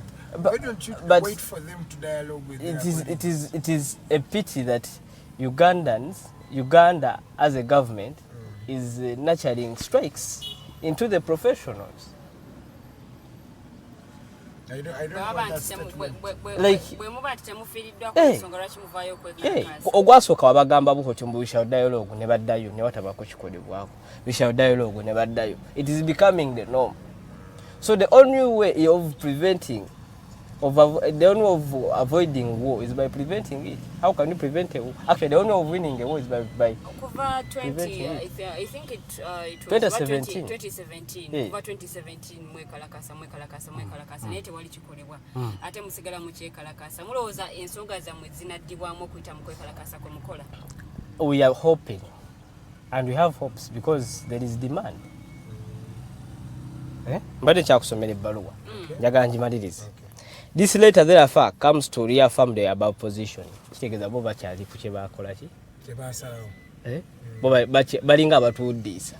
Olabye background balinga we read tusoma tuli educated tusoma amawulire. Ng'owulidde baasazeewo etteeka lino ne balikolerawo. Parliament yasazeewo kino kikolebwawo. Lwaki ki ekyaba medical intern tekikolebwako? That's the only challenge you're asking the government. Lwaki ffe ebyaffe byo temwaga bikolako ate ng'ebyabwe mukola ki? Walabeko nga bayisa ssente z'emmotoka baza n'okuyisa guno omwaka nti bagenda zongerako zibe bukadde bina olwasobola okyogerako bwe bayisa 10 billions ne bazitwala mu parliament it was already implemented. Nezaffe bazijja kale bazijja ku bureaucracy ebere nga bazisalirawo eri nti ba medical intern tuli 10 ministry bajuwe abantu 10 balekera oziteekera mu gundi mbu ate financial no wetuba nga tuli 10 nga tutandise nga tuweereza yeri nga batuzi gwanga sente zeziri government ina sente otuaze babye fe tutegeera government ina sente ola government ngezimba oluguudo mu nsi etali yaayo etali ya government fine bayinza okuba balina interests ne izo okuba ina interests but Uganda should be the priority moso iya nga tulina abantu abafa because of nga actually tulina ne surge ya COVID-19 cases a new strand, you know. We should not tamper with the medical system. But do you remember it's the same thing that happened to you doctors before? During COVID time, bazisa sente za bagamba ezabali bakola ku COVID. Even up to now, abasawa bali bakola ku COVID bagamba tebafunanga sente. But what happens to the money? What really happens to the money? Because when you sanga ngoli mukanya government, nenga government ita sente, nenga this middleman. Omanyi Uganda tuna that problem of the middleman. It is the duty. Wanga government in IGG. Yes. It's not our duty.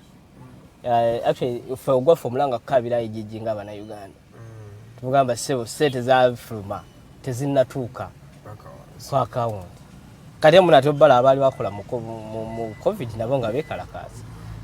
Bali bekalakaza zake mabega kawo. Nekati waliwo ekintu. These things, is it sustainable, Ali? Okugamba mukikozeeko mugezako okwekalakasa. Nera ni mani muddayo ng'olusi tebawadde sente waliwo of recent omukulu yali even arrogant to you n'abagamba abataagala mugende. Those people speak because for them boy balwala bagenda bwetu buno bulamu bwa muna Uganda omuntu wa wansi tubaffe tukabira muna Uganda gwe tuyotegeeza nti you know what, I think it's high time to put a demand on your government. Tell it that health is a priority because the government yote kiraba nti health is a priority. That's why there's a new Uganda bavuddeyo okulaga okuvoicinga amaloboozi gaabwe ku nsonga y'amalwaliro n'embeera ze galimu naye era tewali kikoleddwa kiri awo. Ugandans still have the right because now the people who put them in power, only that these people are too much arrogant. Regime is becoming too arrogant. It's challenge we are dealing with a very arrogant regime. But if at all you are dealing with it, that's why we are striking, because we know we are dealing with arrogant people. We are showing them that we are also serious. You get it? Yes, I get it. It's not that we want the lives of patients to be in slumber. No. We just want the rights. What exactly? Chichi che babaddenga bakola okuwakakanya. Anti badde babasuubiza. Ogwasooka babagamba nti muddeeyo tugenda kola ku nsonga zammwe ne baddayo ogwokubiri bagamba mukole kino tugenda kola ku nsonga ne bakola kati kyova mbadde njaga kusoma eno ebbaluwa weekomera.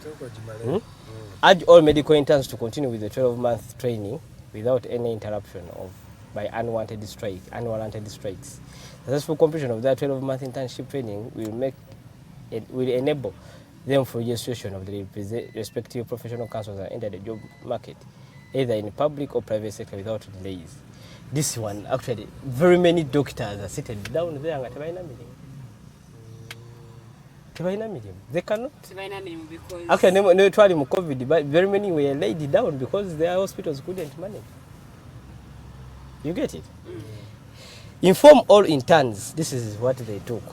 Inform all interns that while dialogue for increased financing is ongoing, Ministry of Health has not yet received any additional funding for interns' welfare. Interns will therefore have to make a choice. You see that statement? Like, will have to make a choice. Making a choice. This is too much. This is too much arrogance. Dr. Ali, we are not. Bwe babanga bagenda kusoma budget. Waliwo akakiiko akasooka okutunulira biki ebiri mu budget. Mwenga mwe mwina aba representing ku kakiiko ako bwe kituuka ku nsonga zammwe ba medical interns.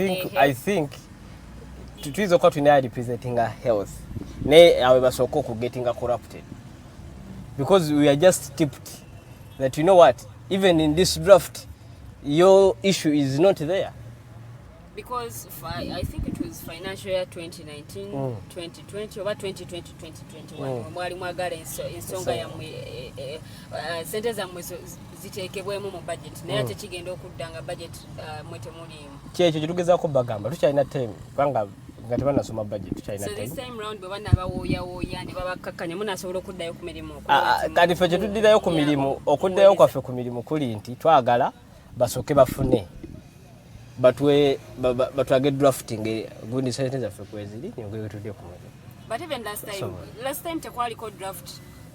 Tekwaliko, it was an implementation. Ensonga zammwe zaali tabled mu parliament, then speaker n'agamba nti akakiiko akakola ku nsonga za health ke kaba kakwasaganya ensonga eyo. Era bwetyo bwe kyali oshege ne kola resolution tizigenda kwa ziteekebwako.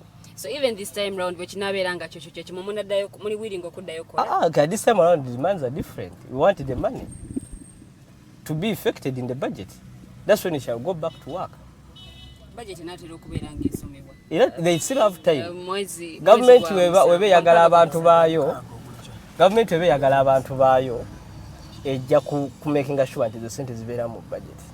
Because they have the money, tebayiza tugamba tebalina se. That's what they should not even talk about.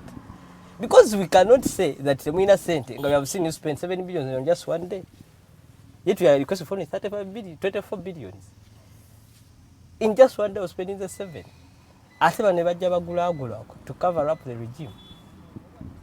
How much money do they spend? We see all that. Ezo sente ziba mu pocket ya Museveni, ziba mu charge kya government. We see them going for tours everywhere. Wewe bagambye a day. MP wabeera wabwe are spending 4 million. Actually, abasinga bazo kwa causing on those tours. Okubanga bafuna that for 4 million per day. Bwe tuba tutunuulidde still budget ku mulundi guno security eyongeddwamu ssente ate ne tulaba nti this time round yeeyongeddeko ate nga bwe tulaba nti health ssente zikendedde kitegeeza security erina omugaso mungi nnyo okusinga mmwe nze neewuunya oba onookuuma abantu abafudde osobola okukuuma emirambo. Can you provide security to the dead body? But do you know you wouldn't work if the security was not there? Of course, that is true. You wouldn't work. I wouldn't work, but there is what we call priorities in this case. And the priority is giving you peace, so that you can have peace, so that you can work. The priority here, in every, actually, what should I say? Factors of development. Tugenda mu nsi ogendanga mu Russia is not secure. Actually ogendanga mu, should I say, nsi kyetayina in a poor medical like Cuba Cuba tena that too much stability, but they have the best medical system and they are growing.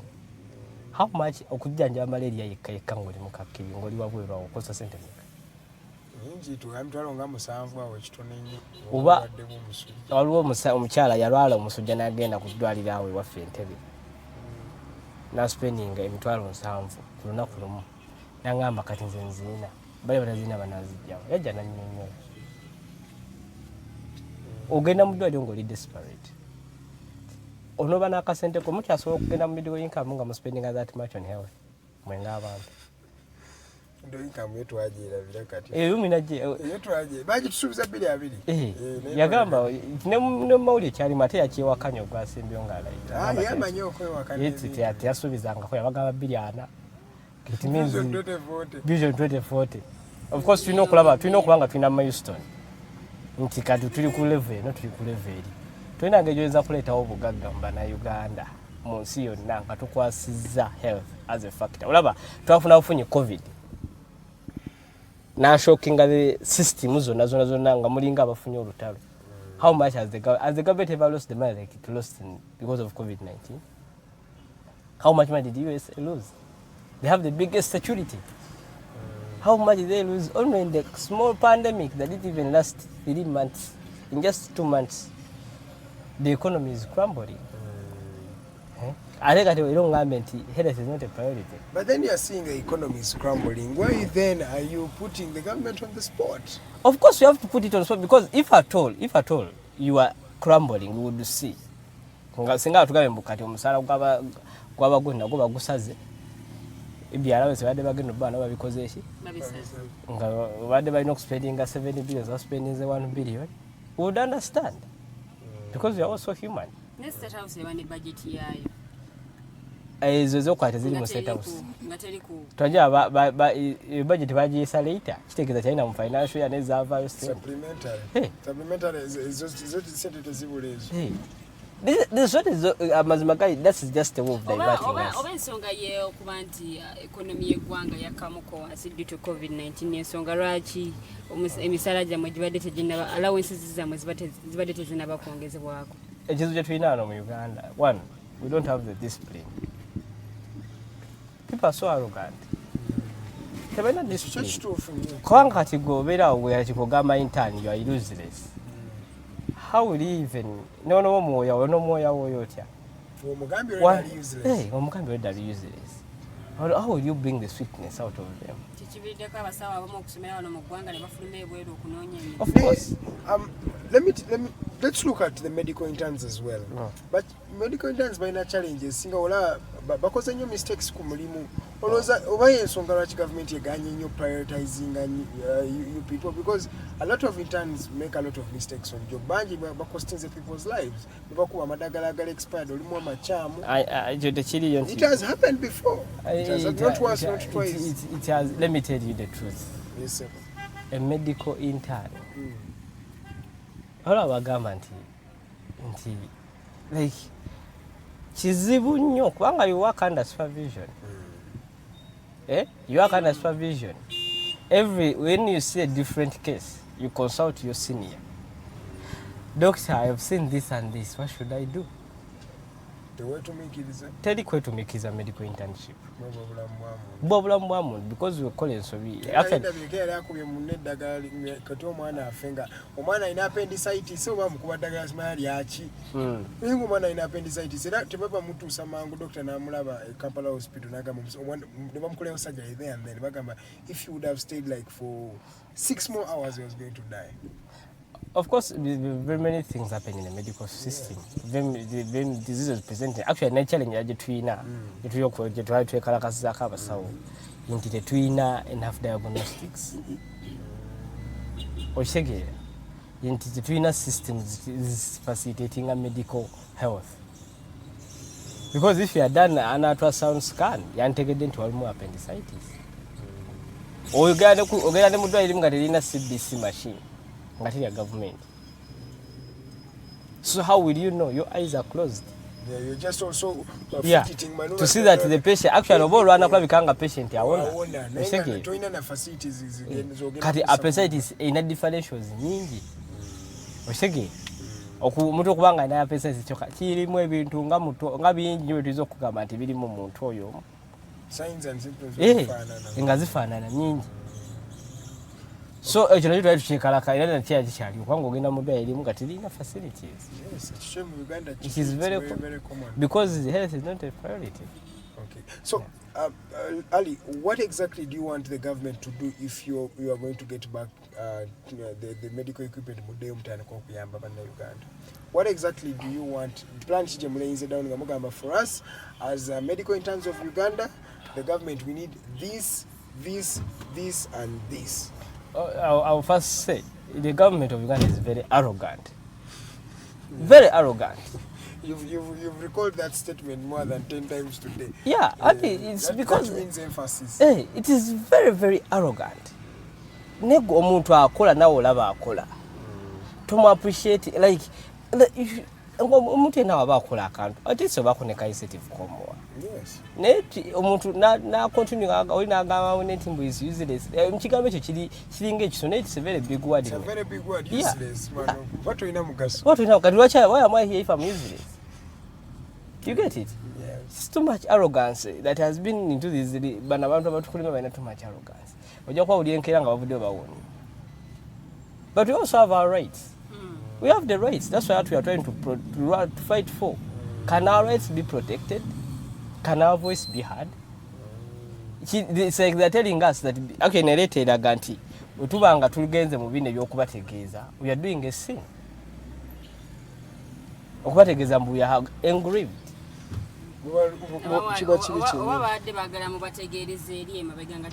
Twasooka kubategeereza eri emabega kubanga olaba naye wanaakugakiriza prior to the letters you dated before. N'adatinga n'akwotinga leeta gye mwaweerezanga nnaku z'omwezi bweziti omwezi aleeta ennaku z'omwezi bweziti kati bageza kukola actually kankula mbadde nkyakusomera akabalwa kankamalirize wano akasembayo. Those willing to continue training should register with their hospital directors and continue with their internship without interruption. Those who opt to wait for increased funds first before continuing with internship should leave the training sites immediately. What is that word? Arrogance. Too much arrogance. They will reapply to rejoin internship when the internship funding is confirmed. Ola kibageza kutegeeza. Kibageza kutegeeza nti oba tebali we don't give a damn. Mbaddeyo. But bafa ku muna Uganda kikyagenda kubanga ayitamu because of that depth, because of that demand. Kati bino byogeza this statement was just trying to divide us and show the arrogance because that's how they do. Kati abatitizi bandi badde bazzeyo dane we are happy. Tuyingidde olunaku olwokusatu kati wano ogenda ku employinga tulinze babaleeti tubalinze babaleeti because this is something they cannot be consistent kubanga omusawo w'amagye gw'omweta ekyo tomwala allowance omusawo w'amagye wabeera ku free but they can easily press for the supplement. Like this thing is a priority. Just a matter of what's the way forward? Medical, for us we have a plan. We have a strategic plan, a work plan on each and every day that we shall be. Plan ya fecha tambula for the first month. Yes. Tulina work plan. You have a work plan. You tambulirako. Wachina abantu tekoleddwako nga bwe kyayogeddwa mu baluwa nti bwemubanga temukyayagala kukola abamu bwobanga tukyayagala kubeera intern genda. Muli ready ayo aroga kati yatulaga etteeka eriraga nti olina okuvaayo. I'm speaking. They should show us a law that shows what are we breaking. Waliwo etteeka erikugamba okusigalayo. Jerry. Because I have a right to demonstrate. If I'm angry with they take it in the go kusigalayo. But musigaddeyo nga temukololo kati omuntu yaba omuna Uganda yaba asigaddewa. Omuna Uganda it's now the duty of actually to call alarm because government is not the system. Government is the Ugandans that are seeing us. So our duty now, Bannayuganda nti si bye bakola budget. of course, they press for changes in the budget. So basasula omusolo. Bwe baba nga bapressinze naye nga tewali nkyukakyuka ekoleddwa. I think but it is very hard unless this because of course we know. I didn't want to be political. That's why you see ngezaako kulaga the reality ekiri mu kyabuliwo n'embeera political olabyawo nti this is the wrong system. Very wrong system.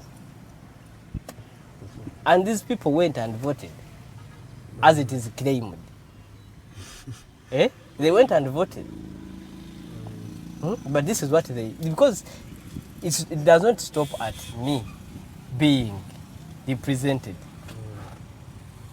Yes, It goes far. Because if I'm to be represented, means you are supposed to take my voice. What we need now is the Ugandans to put a demand, press a demand on the government. Please increase the salaries of medical interns.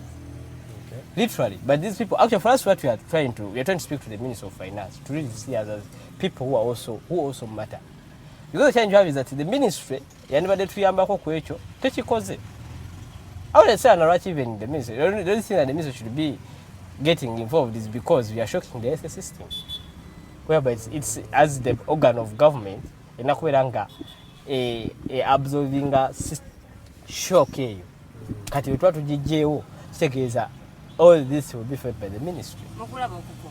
Ministry of Health olowooza yo yeetengeredde ng'ekitongole nti esobola okukola final decisions zaayo. Ana olaba kyali kano ne tuliogerera kati because me I'm not political. I'm not political in this case now. You see they want to go and meet the president. Our leaders want to go and meet the president. Tell him, but me I want to go. Why? Because I'm not. I'm assured I want to go. Because I know we're supposed to respect systems. We will go ministry number. Naye bw'kiba nti omukulembeze abayise mugende mu the ministry the president destroyed systems. That's the challenge we have. Kangume. Is that the president destroyed systems that everything now moves by Museveni. And now the thing is, we already know the post-mortem. He destroyed the systems. Why don't you go and meet him? Because at the end of the day, he individualized all systems. Personally, me, I want to go meet him. My colleagues will go and meet him. Because it's their obligation. They have got to subscribe to the president and tell the president what they want. So it's their duty. Of course, of course. Ati kati kyo tekyasoboka kubanga kibaddewo nga tekikolebwa. Anti kati mwami Kangume bwe kiba nti bagenze ne bamiitinga omukulembeze w'eggwanga n'abasuubiza n'abagamba ensonga yammwe igenda kukolebwako naye n'abagamba mugira muddamu mukole ki mukole. Are you ready mwenga mwe ba medical interns okusigala nga mukola nga bwe mulindirira ekisuubizo ky'omukulembeze w'eggwanga? Ffe kye tujja okulinda draft efulume omukulembeze abwe directive. Draft efulume tulabe mbweri ezaffe mwezi tuzibanje ministry nga kubanga ti ministry yeekwasa mbu teyaweebwa ssente tinaweebwa ssente sasula ki by intern. Kati ffe wanaagala tukyabanga kifunye mu draft nga tuddeyo ku mirimu. That's what we want. Bwekinajjanga bamubakkiriza okuddayo ku mirimu nga draft eyo tennafuluma nga mmwe muganye ministry nebagamba nti kati okay abakkiriza muddeeyo then mwabaganye mufulume. Are you ready mwe okukiteera ddala mugende? It is mandatory. Nakakolako emyezi ebiri kitegeeza wenkoma onyongerako emyezi 8 emyezi 10 because each and every month I do I'm assessed. So nakakolako emyezi gyange ebiri kati it is upon the ministry wenengoba ngangenda nga nkomawo when next due webawo ensonga yanyaga nti zijja kuba zigize nga ye. But what we know is if this we are testing actually kino kiringa okwata litmus paper kati eno litmus paper is the health system. Are we a priority in the health system or we are not? You get it? Are you a priority of in course, our country? That is it. We're a priority in the country. But that's the plan. Because systems it's about Museveni, so they will go meet. Yeah, of course they will. That's what we apply. That's what they are in negotiations to meet the president and explain to the president their grievances. Because kubanga bo balaba president abagamba nti baagala okulabika nga baagala nnyo okulabika ayagala nnyo ba scientists. That's why they have hope. Bambi, they have hope that the president will do something because he has already showed it. So I think they don't think the president will disappoint them. That's what I think. But me personally, I think the president will disappoint us. Okay. Me personally. Why are you thinking? Because as we have seen him, he spoke about it. Why isn't it a priority now? But I know he is a powerful man and he has the systems with his hands. He can decide banange abavubuka bano mbakoleko ne babakolako. Can't medical interns intern in the private sector? Can't you go like in clinics or private hospitals and you do your internship from there, and maybe the private hospitals can start paying you at the end of the day? And the challenge is that we need supervision. So you cannot because be supervised from it is not easy. You report to when you tubeera ku ward by heads of departments akulyanga medicine bishi yawa report nti akulya emergency agamba Dr. Kangume yakoze ebintu binabadde akola tubukkiriza agende. So they cannot assess you from a private hospital or something? They cannot. Of course there are some private hospitals that are chartered like Ngaola KIU. It's a teaching hospital, a private hospital, Yeshaka. Yeah, so but there are specialists there that have been assigned to assess and supervise the interns. So you cannot really, you cannot be assessed if you just go to any private hospital. Of course, not any private hospital. Oh, yeah. So what is the way forward for Otugambe Mugenda committing the president? Any other things you're planning as you interns individually? What are you going to be doing in the meantime? Because at the end of the day, you're going to go broke. Of course, we have always been broke. That is the but intern. At least you had hope. You know, hope makes you live. We have always been living broke. They are too broke actually. Too broke. You imagine 3 months without getting pay. You are waking up every day to go and work. What do you eat? What do you wear? Actually, how do you pay your bills? I was surprised. In Omumbejja, they don't no food, no accommodation. Hey, kati ekyo kye tukubuuza gwe buuza gavumenti bano abavubuka abatujjanjaba babeerawo batya? Abasirikale ssente ze bafuna ziri awo nnyingi budget babongeddemu ssente. Ante kakati challenge tulina wano it's just ffe kye tusaba ng'ongamba nti nno toyina nsobola otegeera ng'olya kikomando n'ongamba toyina ng'olya ku javas. Oh, does that mean something? Oyo ngamba nti toyina ne kusaba ng'oli mu javas nendowooza nti nno oli nti toyina kubanja olya nkoko weewolere nze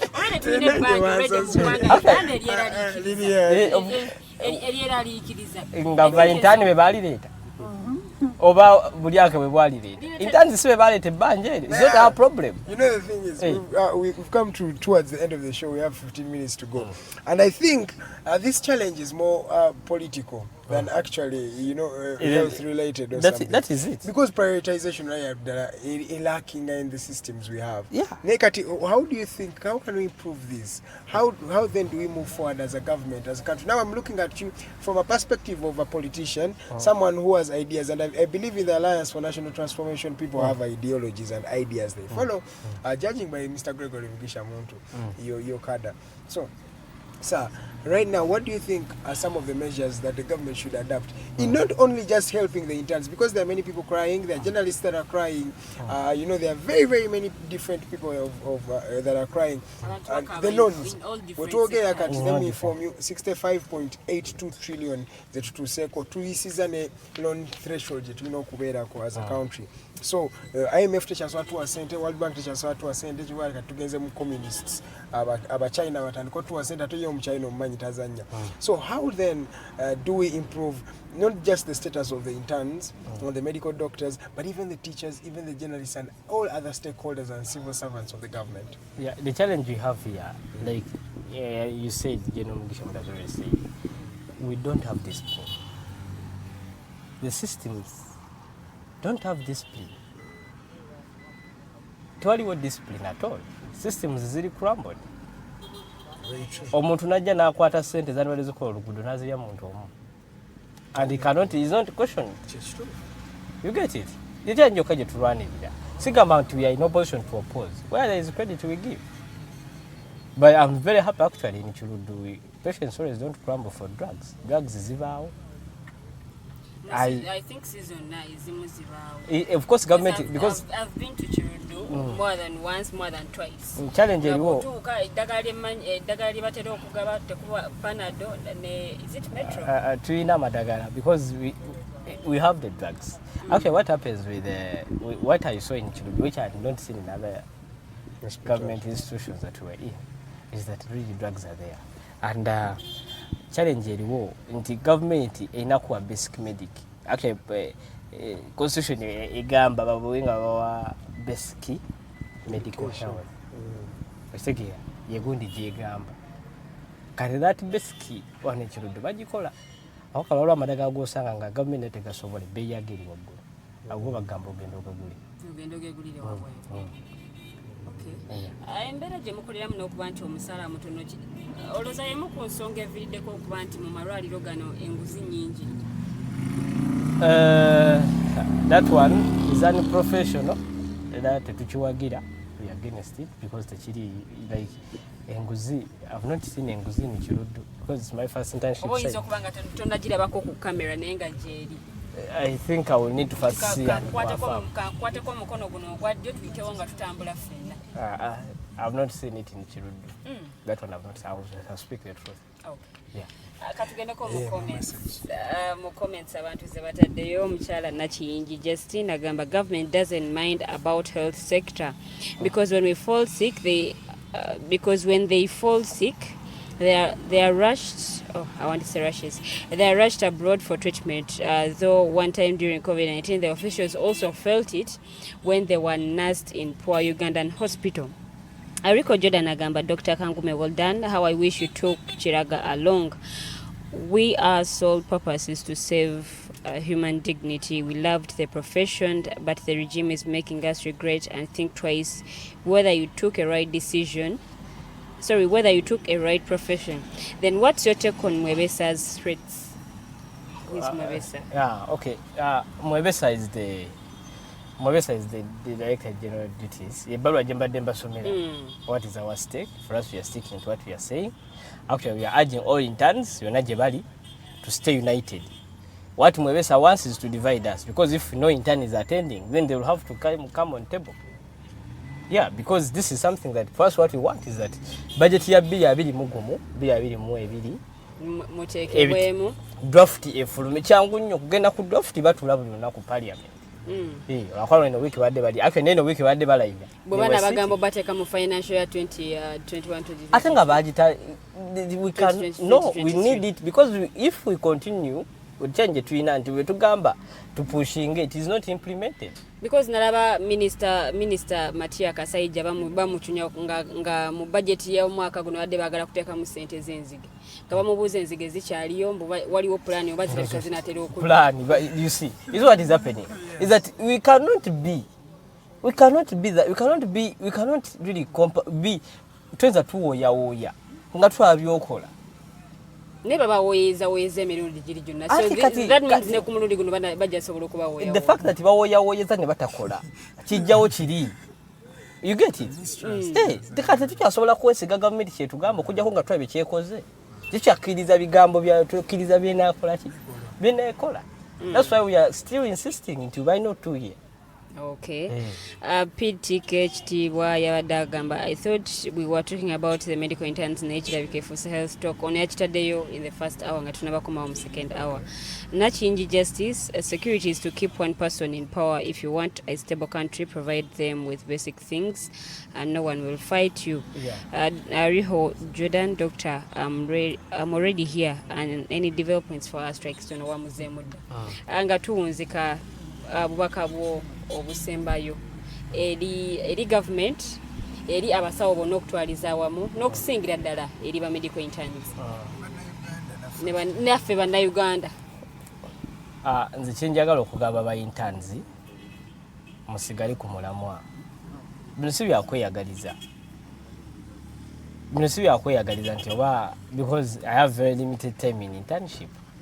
Niba n'abagigayo bagenda implementing nga yali implementing in the 2020 ninako emyezi mitono nnyo okulabika nga nfuna kasente ako emani wakafuna.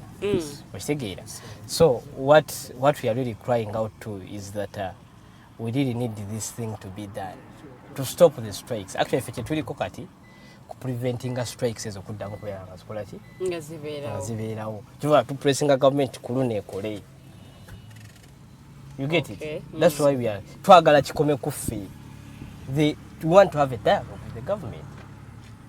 Like they should put very many like oyinza obutampa 3 million ngabwe oyinza obutampa 3 million oyinza obutampa 3 million ngabwe okyogedde ngabwe nkikusabye naye notesa naye nongamba kankuwumbe bwenti nonkakkanya obusungu naye gwe nkyalina obusungu ate onyongera busungu genda oba ogenda. There is a way ladies to do it. At times they can try to jam you and she wants to show that you really care. But if you say tofa she will also leave you. It's not only women. Just lwakuba muli abaami babiri ku set. Just lwakuba muli abaami babiri ku set. Temujja kunyigiriza olwokuba nti ze ndi omu ku set. Oluusi oba ogeza naye namwe abaami mukikola. So tekiri ku side emu yokka. So that is it. That's the challenge we have is that tubasaba mustayinge committed. Ate ba interns byonna bebagezaako okutugamba obuleeta bebagira kutukangakanga. They also know that we need we need to be taken care of. We need that.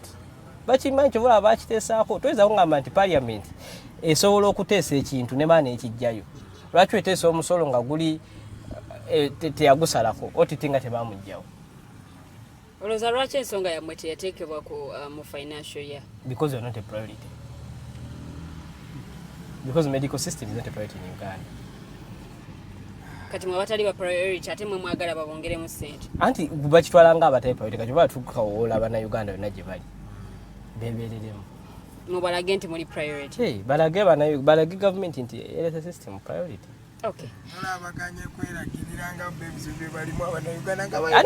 Kati tebabifiiringa naye kati kino bajja kifiiringa nyo bakifiiringa balina kifiiringa they are feeling. So kitegeeza bwe munaaba mwekalakaasiza tujja kulaba n'abasomesa nga bavuddeyo nga nabo beekalakaasiza olwo Munnayuganda ye aba asigaddewa. You have not been genuine to them the whole of this time. That's why they are striking.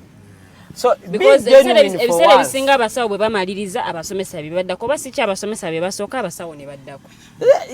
It is the truth because you don't fulfill what you say. You come out with too much arrogance. You blast everybody that is putting out this. Okay. The flames are high in the air. Doctor, katumalize shots. I got to parting shots. Parting shots to check topical. To some of the things you like to do, your light moments, your hobbies and things like that. What do you enjoy doing in your parting shots? Please inculcate that as well. I'm a writer also by here. Okay. Nawandika katabo bakaita ani katunda kwa Amazon. Yeah, so I'm a writer, but to diversifying. I diversified even before I left the medical school. In the farm. Okay. Wako mugapo zange njiriba. Yeah. So bana bakugobye eno eri oba tofiiriddwa. Of course mba fiiriddwa because I need the license. Why did I spend 7 years in school? Actually I spent 9 years kwanga nali newerera. I was paying for myself tuition, so it could take me 1 year off to go and look for the money for the next year. For the next year, like that. So I really need my license because, and I don't think they should compromise my license. I just need this to be done. Kibuuzo kize wano mwami Kisaale Daniel nga tetunaba kuwunzika abuuza what's the way forward if the strike doesn't yield fruits? We are hopeful that the strike will yield fruits. That one we are actually very sure that the strike will yield fruits.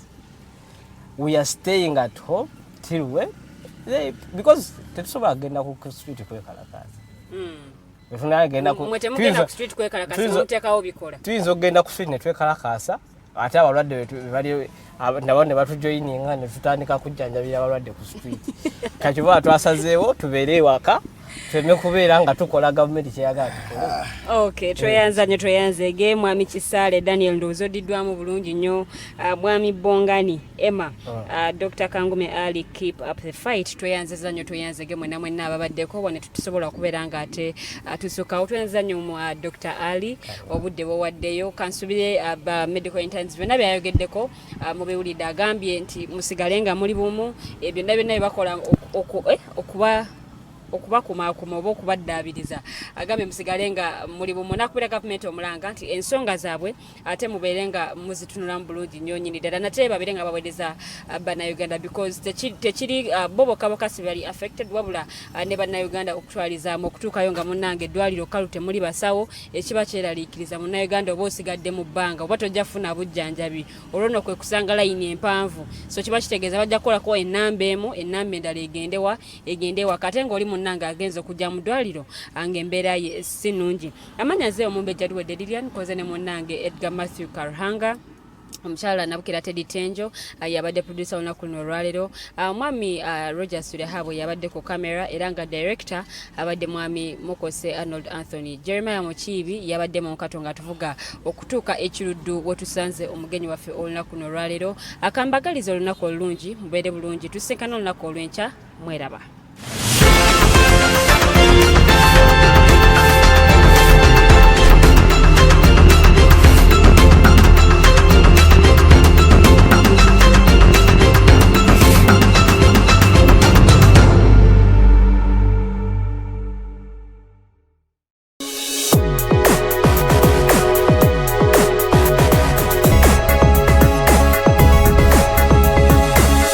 The Alternative Dig Talk. Real issues, real talk.